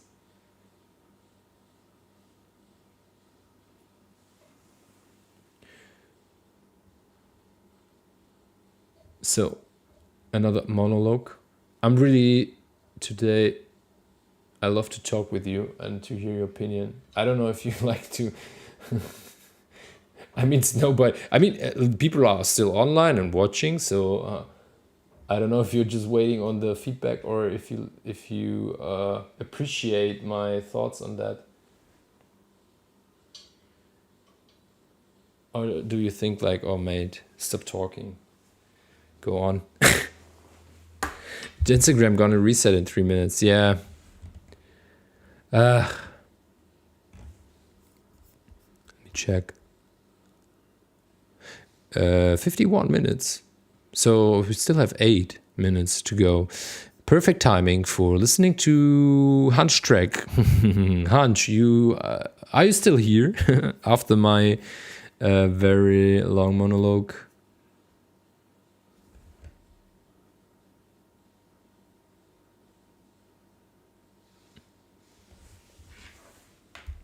Of course, you can also give me your opinion about that. It would be really interesting. I mean, I'm just like sharing my experience and my opinion about that.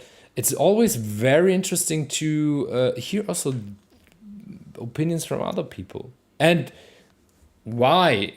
So when people are thinking differently than me, like, yeah, I love minus 6 dB. Yeah, I just want to understand people, why they're like, why they like minus 6 dB. Give me a like, that's the same shit as it would be nice to get a feedback from, the thing is, it would be very nice to hear the opinion. I had these discussions with artists because I'm doing the advancing from the festival about the 92 and the 96. Give me a fucking explanation why you don't want to play on this mixer, or they don't want to play on the 96. Why? Tell me why. Give me an explanation. Technical one. Why? Like 95% of the people can't do that because they don't know that.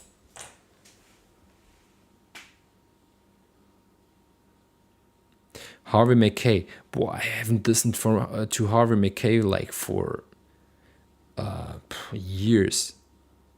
There was, I think, one track I've downloaded from Harvey Mackay the last 2 or 3 years, because he had like a phase where he released kind of, let's say, classy old schoolish techno. But yeah, that's, I don't know, I haven't listened to him. I've listened to him a lot in 2000, I don't know, like 10, 11, something like this. His new stuff is very good. Have to check it, to be honest. Okay, Hunch is there, so Igloo is still not there, so I have to skip Igloo again. But I think he's not, he won't be mad about it. He knows the rules. Okay, 10 minutes from now for Hunch.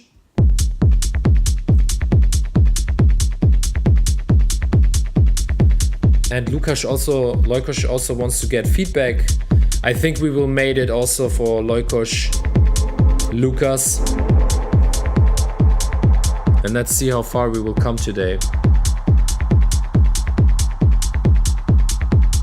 Because I also have to eat something before I go to bed.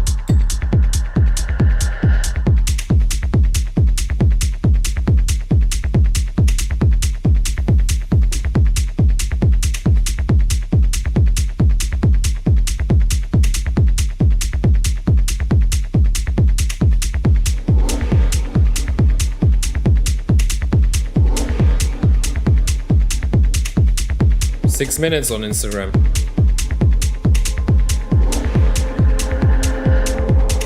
Easy.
Just give me a sec, just to check here real quick.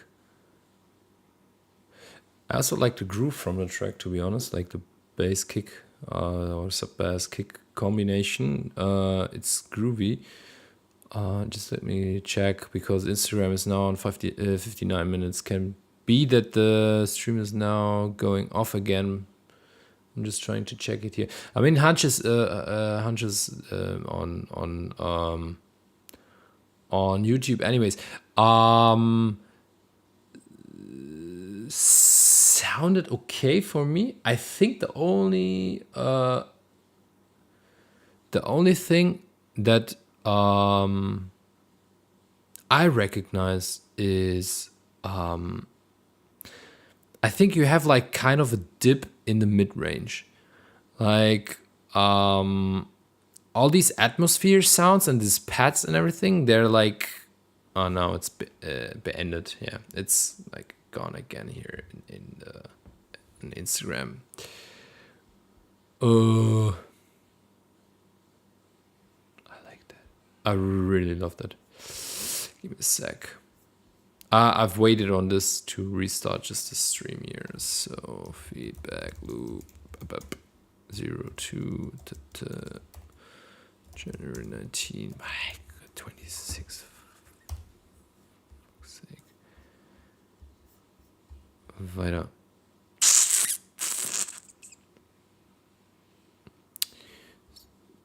I don't know. Have you? I will talk. Anyway, parallelly, I'm trying to restart the stream on Instagram. Have you checked your mix? So putting a spectrum analyzer, like maybe the one from Ableton. I don't know if you use Ableton as a DAW, or if you are using, I don't know, other DAW. And if you have a spectrum analyzer in there, if you checked it, so how is your spectrum looking like? Would be very interesting. Have you seen like a dip in the mid range? Somewhere around, let's say, I would say 2,500 till 4,500. 5,000 hertz, like 2.5 kilohertz to 5 kilohertz, somewhere around there. Have you checked it? I think I'm already back on Instagram.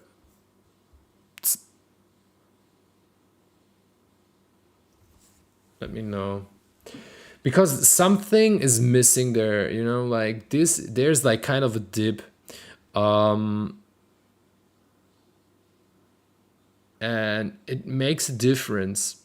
So the heads, so you have like, let's say if you have like this spectrum, let's say there's the spectrum, not really, you haven't checked it, or you don't have a dip. No, not really. Like it for me sounds like, so spectrum, it goes like this, you know, kind of. You know, it's starting here somewhere, then you have this, and it's like it's going up, and then it's going like a bit down. And I haven't checked it. I would recommend you that. So let me show this. So if you have like this spectrum, so spectrum is going, let's say that's 0 dB. And you have the spectrum, and it goes like this somehow.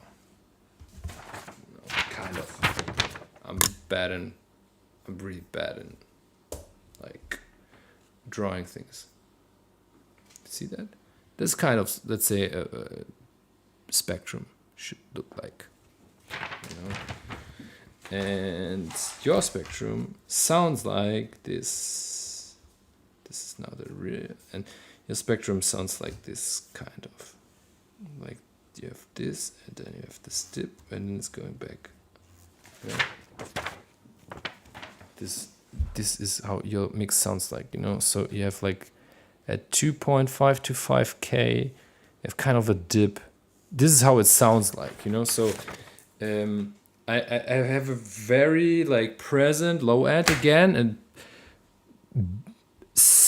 like well balanced to the low end, well balanced heads, but the mid range is somehow like not existing. I mean, I can hear the pad and everything, and it's coming through in a way, but like not in the volume it should come through, you know. It's still like it's still a good track, yo. So it's playable, you know. Don't get me wrong. Uh, this is just like how it feels for me.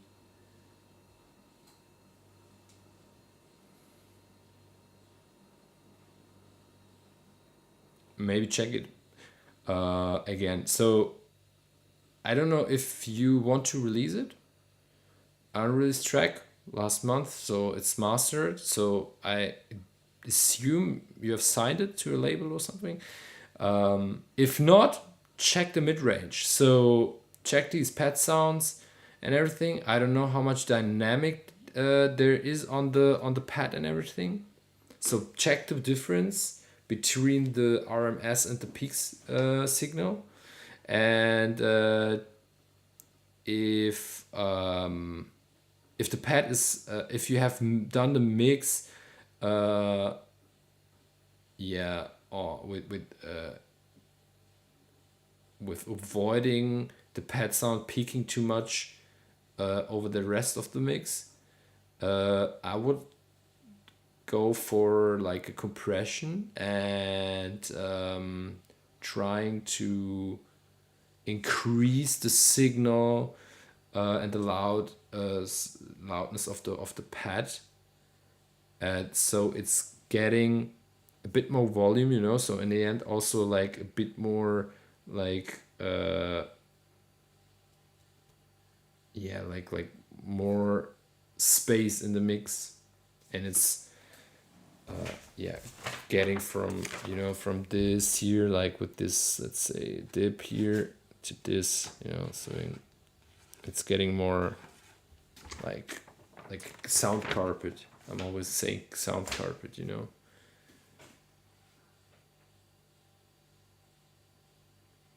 I would check that. Still a good track, good idea. Groove is nice. Head's also pretty lovely. I like that. And the idea of the track with the pets and everything is nice. So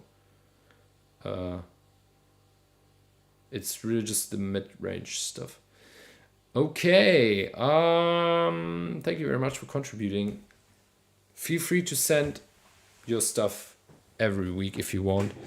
It's not like there's like a big issue, you know. It's minor things. Okay. I think Iglo is still not here. I assume that. You're welcome. So Ivan is also not here. I can't see him. Not in the chat, not in so not on Instagram, not on YouTube. So I would go for Lucas, like Loikos.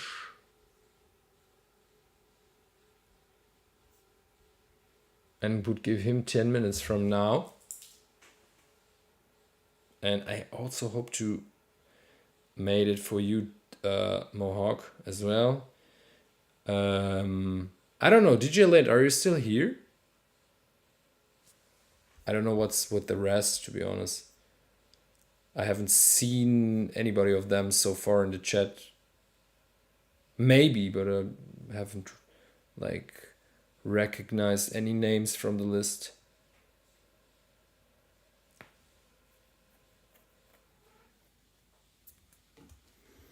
But I know Lucas is here. I think so. Lucas was here. Still here, my friend, on YouTube? I mean, I saw your like comments, but I don't know if you're still here. Let me know. Mohawk is here, I know that. I seen him in the Instagram chat. I have to plug my phone here. I am. Okay, 10 minutes from now, my friend. And let's see.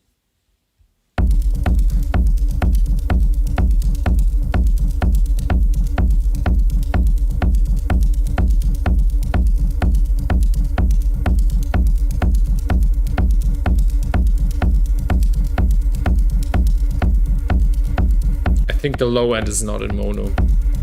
The kick maybe, but the sub not. It's very wobbling. Have you put it in mono?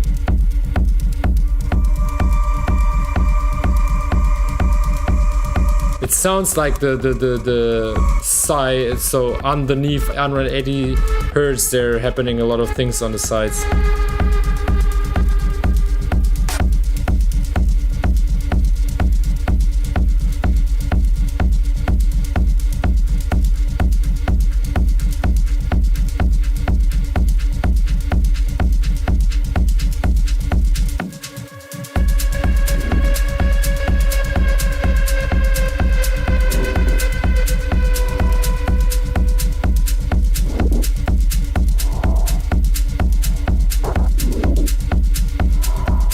Mono.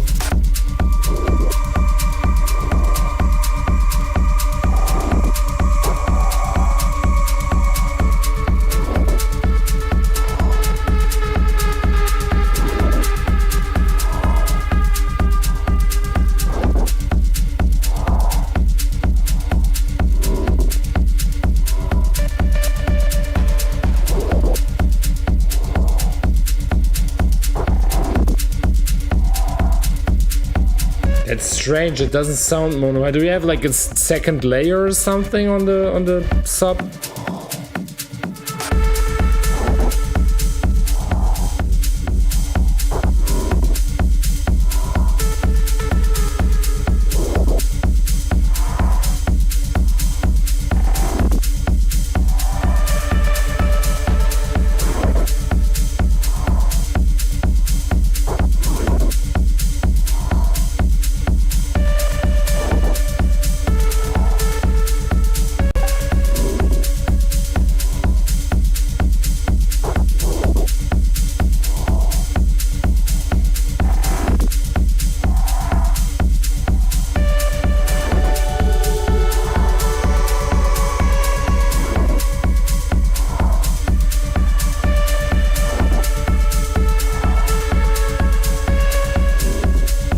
The movement is nice in the synths.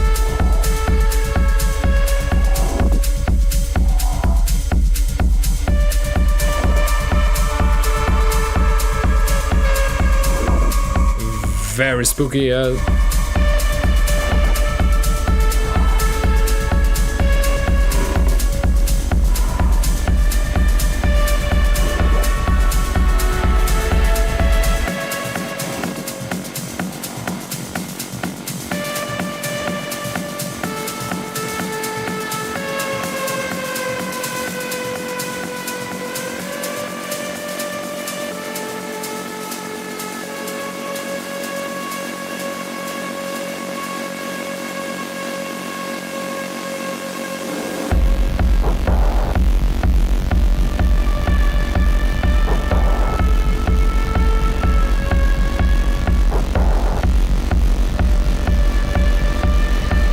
Do you have something like a reverb on the sub?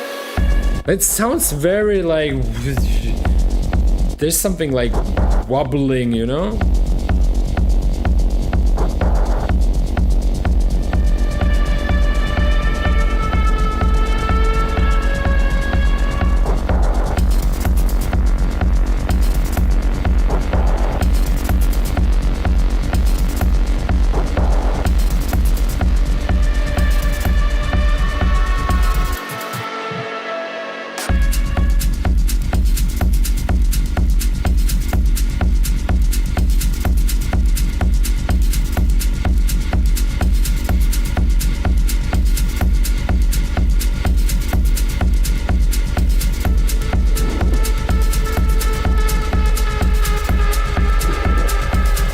Yeah, I think so. Something strange like in the low end in the sub.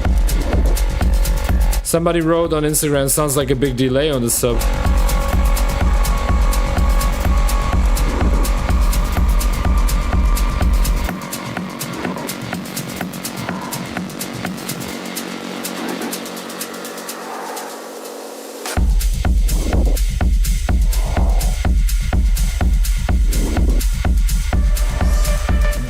Yeah, I see that Nomade is really mono, but it's strange. I would like to put that track in an analyzer to see the spec, so the sides and everything, the certain frequencies.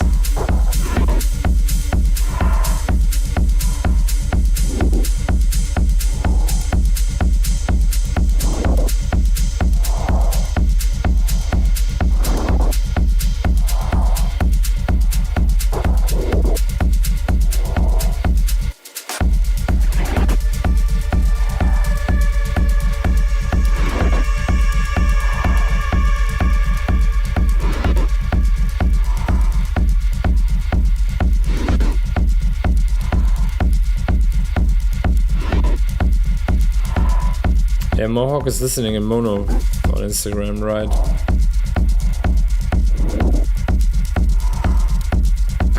I would like to hear the track in mono as well. Very interesting.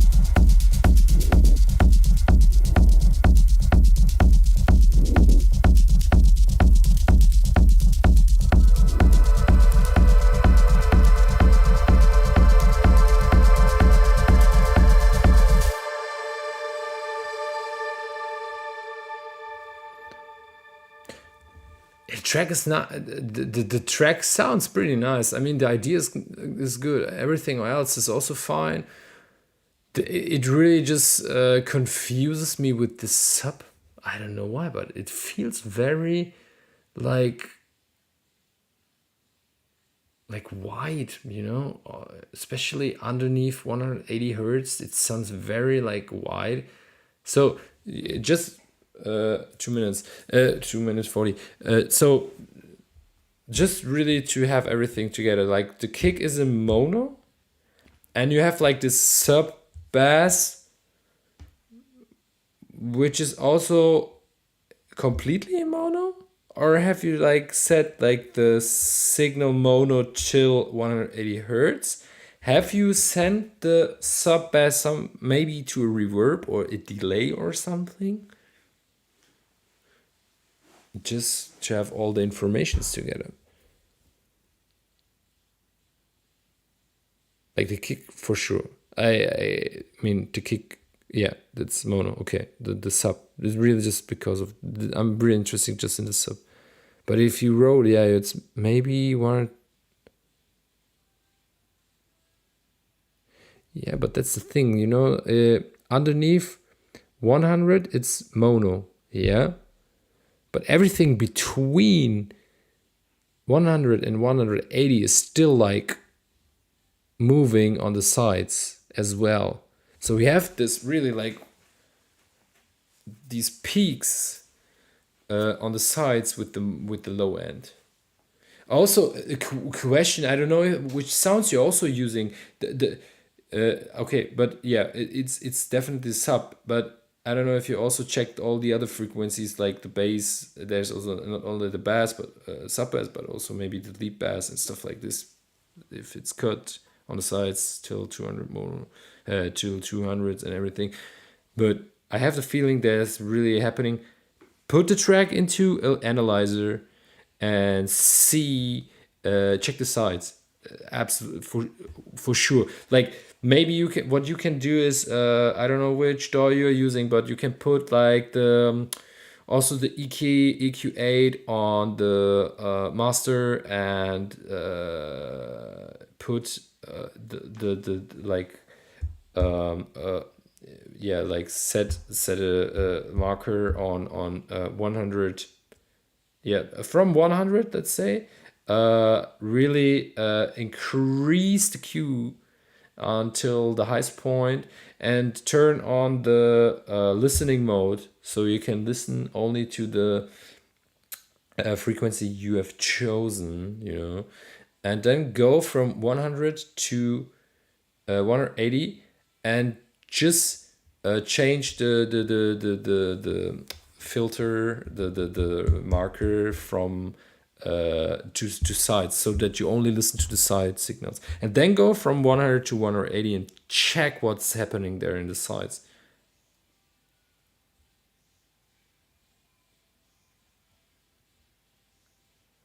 Check it out. The thing, it can really cause trouble, these side signals in the sub. It really, like, don't get me wrong, it's still, it's still, the track is sounding okay, so it sounds balanced. It's just like, it's really just, I just have this feeling that something is wobbling on the sides. That's only the only thing I have, that what my ears are telling me, Check it out. Maybe if you put it till 180 hertz mono, it will sound even better. Give it a shot, mate. Try it out. Check it out. Okay. Thanks. Yeah, Elo's still not there. Ivan is not there, but we will do DOJ as the last one. It's always a pleasure to listen to the crazy ideas from DOJ Mohawk. Very interesting here every time. I'm pretty sure I can hear you TV in the background.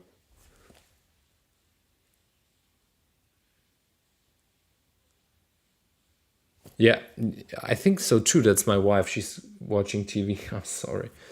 Give me a sec. Okay, let's say it doesn't matter. I will turn off the sound a bit. Yeah, that's my wife watching TV. Fair enough. She's bringing my daughter to bed on Mondays every time to spend me the time streaming. So fair enough if she wants to watch a bit of TV afterwards. So yeah, let's go to DOJ's track. 10 minutes for you, mate. 2 as well, my friend.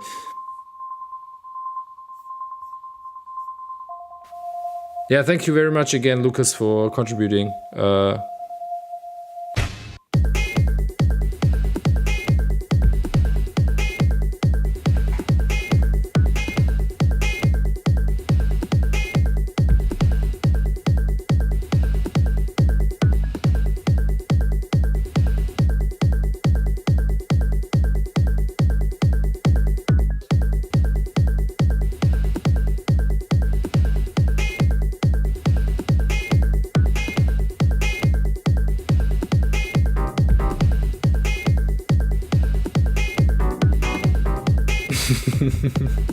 These steps.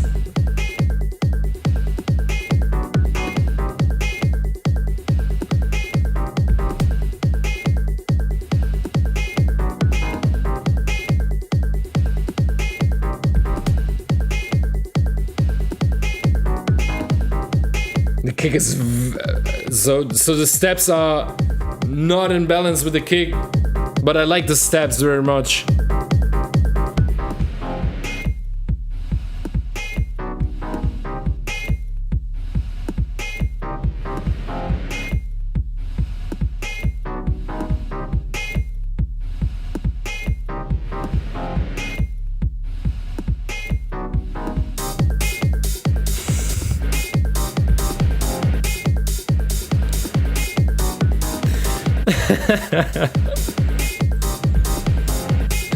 That's very old schoolish.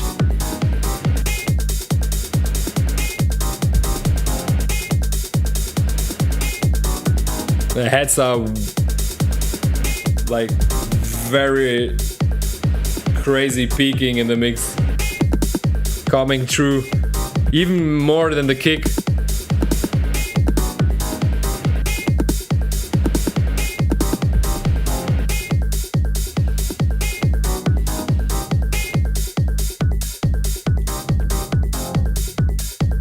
I would have definitely increased the loudness of the steps a bit more.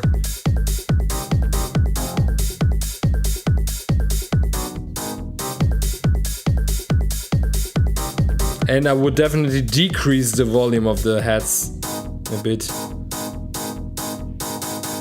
Maybe like 2 dB or something.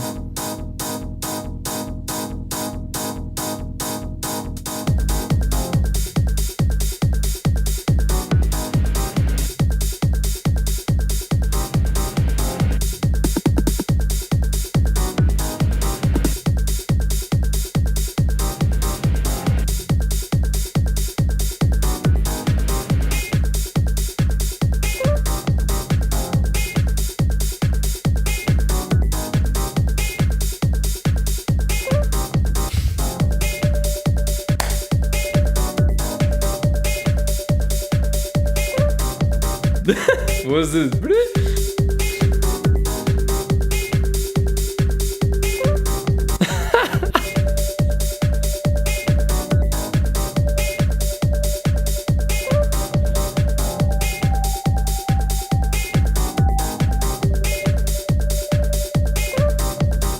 That's so crazy again.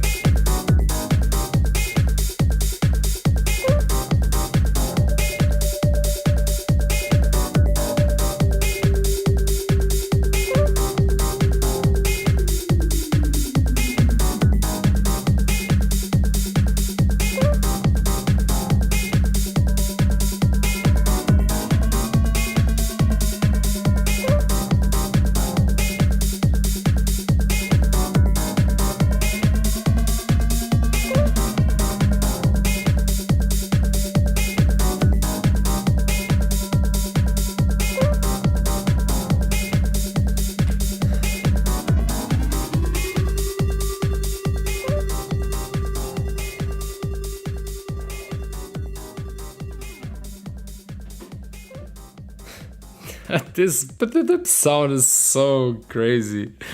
I love that somehow. I don't know why, but this sound surprised me so crazy, and I was so confused. I've heard this sound, and I was like, give me a sec. And I was like, I wasn't sure if it's from the kitchen or the TV or whatever, or something like in-app or something, I don't know. And then it came back and I was like, what the fuck? Oh, that's such a crazy track again. I honestly, so you will always get my honest feedback. So sound design wise, it's really like there are a lot of things have to be corrected again, because the step is way too quiet in comparison to the kick, and to the definitely also so the head's also way too loud, and this sound is also very crazy peaking in the mix.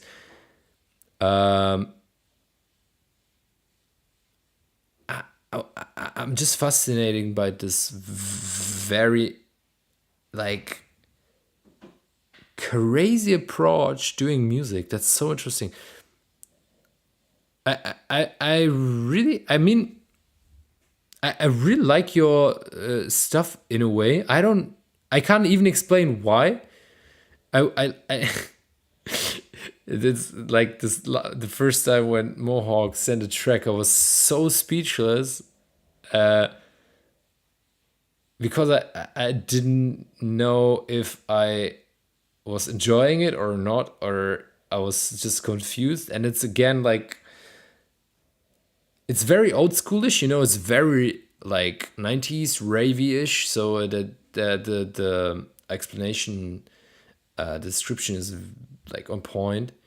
And I mean, the 90s characteristic is rough, and like also the people who produced music in the 90s, they haven't been on the level, like technical wise. Of course there was a lot of good music, don't get me wrong. So this, let's say, kind of roughness in the mix down also gave the music its characteristic. So it's not like the tune is balanced, uh, like the absolute uh, other so like completely it's like unbalanced definitely, but still interesting in a way, and surprising, and it's definitely not bad, you know.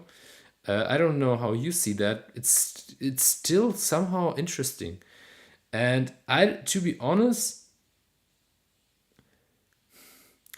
I don't know if when I would let's say just hypothetically. So if you would send me the files and I would mix down it, let's say in a way where let's say it would be technically correct somehow.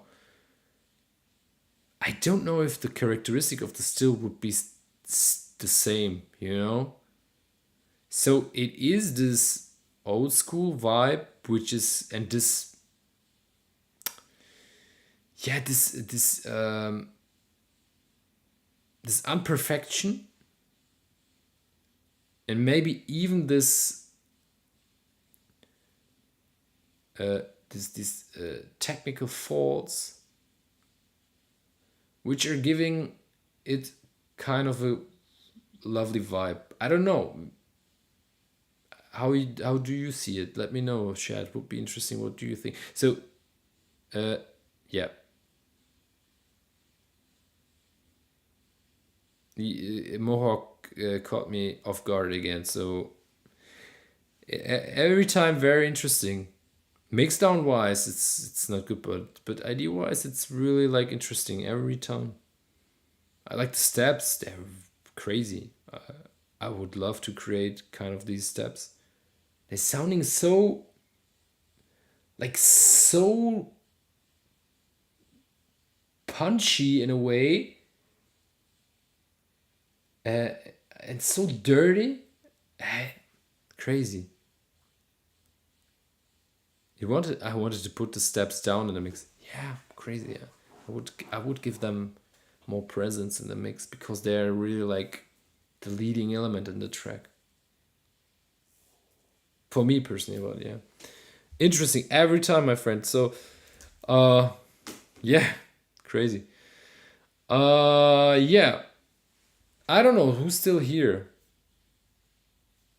Because I said DOJ will be the latest, the last one. Louder, they don't sound good. Yeah, maybe you. I don't know if you use any compression or something. Do you like run the hardware through a compressor or something, like a preamp, or I don't know, anything? Because it would be good to, um, yeah, to like catch these transients, and like yeah, so they're not peaking that much in the mix, you know, because steps are very dynamic. And if you like compress them in the recording, you have this freedom to like give them more presence in the mix as well. Barrier compressor, it's a bit shit. Yeah, okay, it also depends on how you compress in recording. That's something I've learned from other genres. When I've learned Felix is also, I think you went offline, right? Like because I've asked like twice if you are here. Maybe you haven't maybe you have overheard it. Yo, Leo, thank you very much for being here again. Always a pleasure, mate. Thank you for contributing again. We hopefully see each other next week. Um, so I've learned when I've made a Mixdown learning sessions with Ahmed, and he's like he worked completely different with compressors and stuff like this. And when I started to record bands and stuff like this, for example, guitars and bass guitars and drums, live drums, recorded by microphones, not from machines, from really like a physical tom, a real tom, and or a real hi-hat and stuff like that. The sounds are so heavy dynamic, and you work completely different with compressors. So you're really like, I thought like, okay, 4 dB gain reductions, like very much, sometimes too much.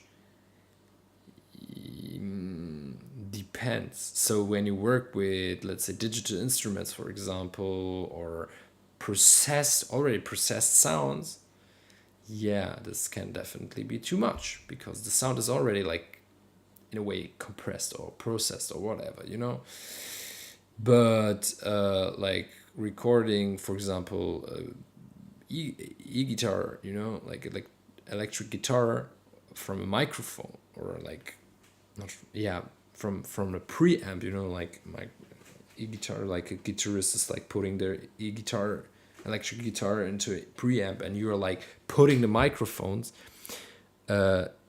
directly in front of the speaker of the preamp to get this crunch, and to record this crunch. And these sounds are very heavy picking, and I've seen that recording engineers like compressing these files or these sounds or these signals very heavy, sometimes 8 till 9 dB gain reduction, with a ratio of 8:1, for example, or so very heavy. So it depends on the material, so the signal, how much dynamic it has, and then you maybe have to compress a bit more. Of course, if you compress too much, you will have like distortion, and so unwanted distortion, and this doesn't make sense at all, of course. But you can like set up your compressor in a way that it works, like caught the transients, the peaks good, and increases the loudness of the sound, but without distorting it. So it's just like, maybe you have to work around, check it out, try it, try it out. Maybe, I don't know if you have to still the sound somewhere, like on a machine, like run it through the compressor, go crazy with compression, try it out, I would always suggest, like, take the compressor, like put it down to the fastest attack and the fastest release, and then like turn up the threshold, until a point where you like recognize, let's say, kind of a distortion, and you will see the gain reduction in a way. And then you go like back with so then you turn on the release, for example, to like to get rid of the distortion, and then you can work with the tech, for example, to add, I don't know, a bit more of the transient from the sound again, if it sounds too compressed, too clean, if you want to have like a bit of more punch, and then you can like go up with the tech again. Just like try it out. So, yeah, so Felix, it's very late. I have to eat. Sorry. You've been offline. I would suggest you to join next week again. You can put the track in the list for next week as well. I will try to be a bit sooner for next week because I was in Maastricht this weekend. And I honestly forgot to to start the next up link and to put it in my link tree. So next week I will try to put it online on Saturday, the link, so you can join the session on Saturday. And I will also try to not talk too much, but just to let you know, it would be great if you join the sessions and you put a track inside the list. It would be great when you are here, so if you take part on the live stream, because I always want to give feedback to people when they're listening live, because I have sometimes questions about the tracks and I would like to to have like a conversation about the track, also to understand maybe a few mistakes, or like I did it, for example, with Lucas, with the sides, just to know. So would be great to, if you would join the live stream next week again. That's it, I would say. I would skip my track this week. That's too much. If I start the track now, it's going to be 10. So thank you very much for joining again. It was a pleasure to talk with you guys again, and it's really a lovely community. I really have to say that again. I mean, I'm repeating myself from time to time, but we have always new people here joining from week to week. The list is getting longer and longer. That's crazy, man. I mean, really, like we have now still 7-8 tracks in the list. That's crazy. So lovely community. I love that. I really appreciate to see contributions by people on this list and joining from week to week. People who are joining really from the beginning till the end, taking part on this, and to really just share my experience about general stuff about your tracks, having these conversations, also hearing your opinion. I mean, I'm not a sound expert, to be honest. I'm really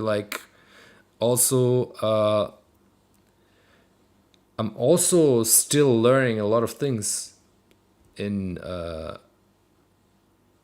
regards mixdown mastering and general tracks, how they have to sound and stuff like this. And it's very useful and it's very lovely, and I'm learning a lot of things from week to week from your tracks and from your feedback, and that's very great. Thank you very much for this one. Next Monday again, because that's now on a regular base, we are doing the Mondays now, feedback loop. And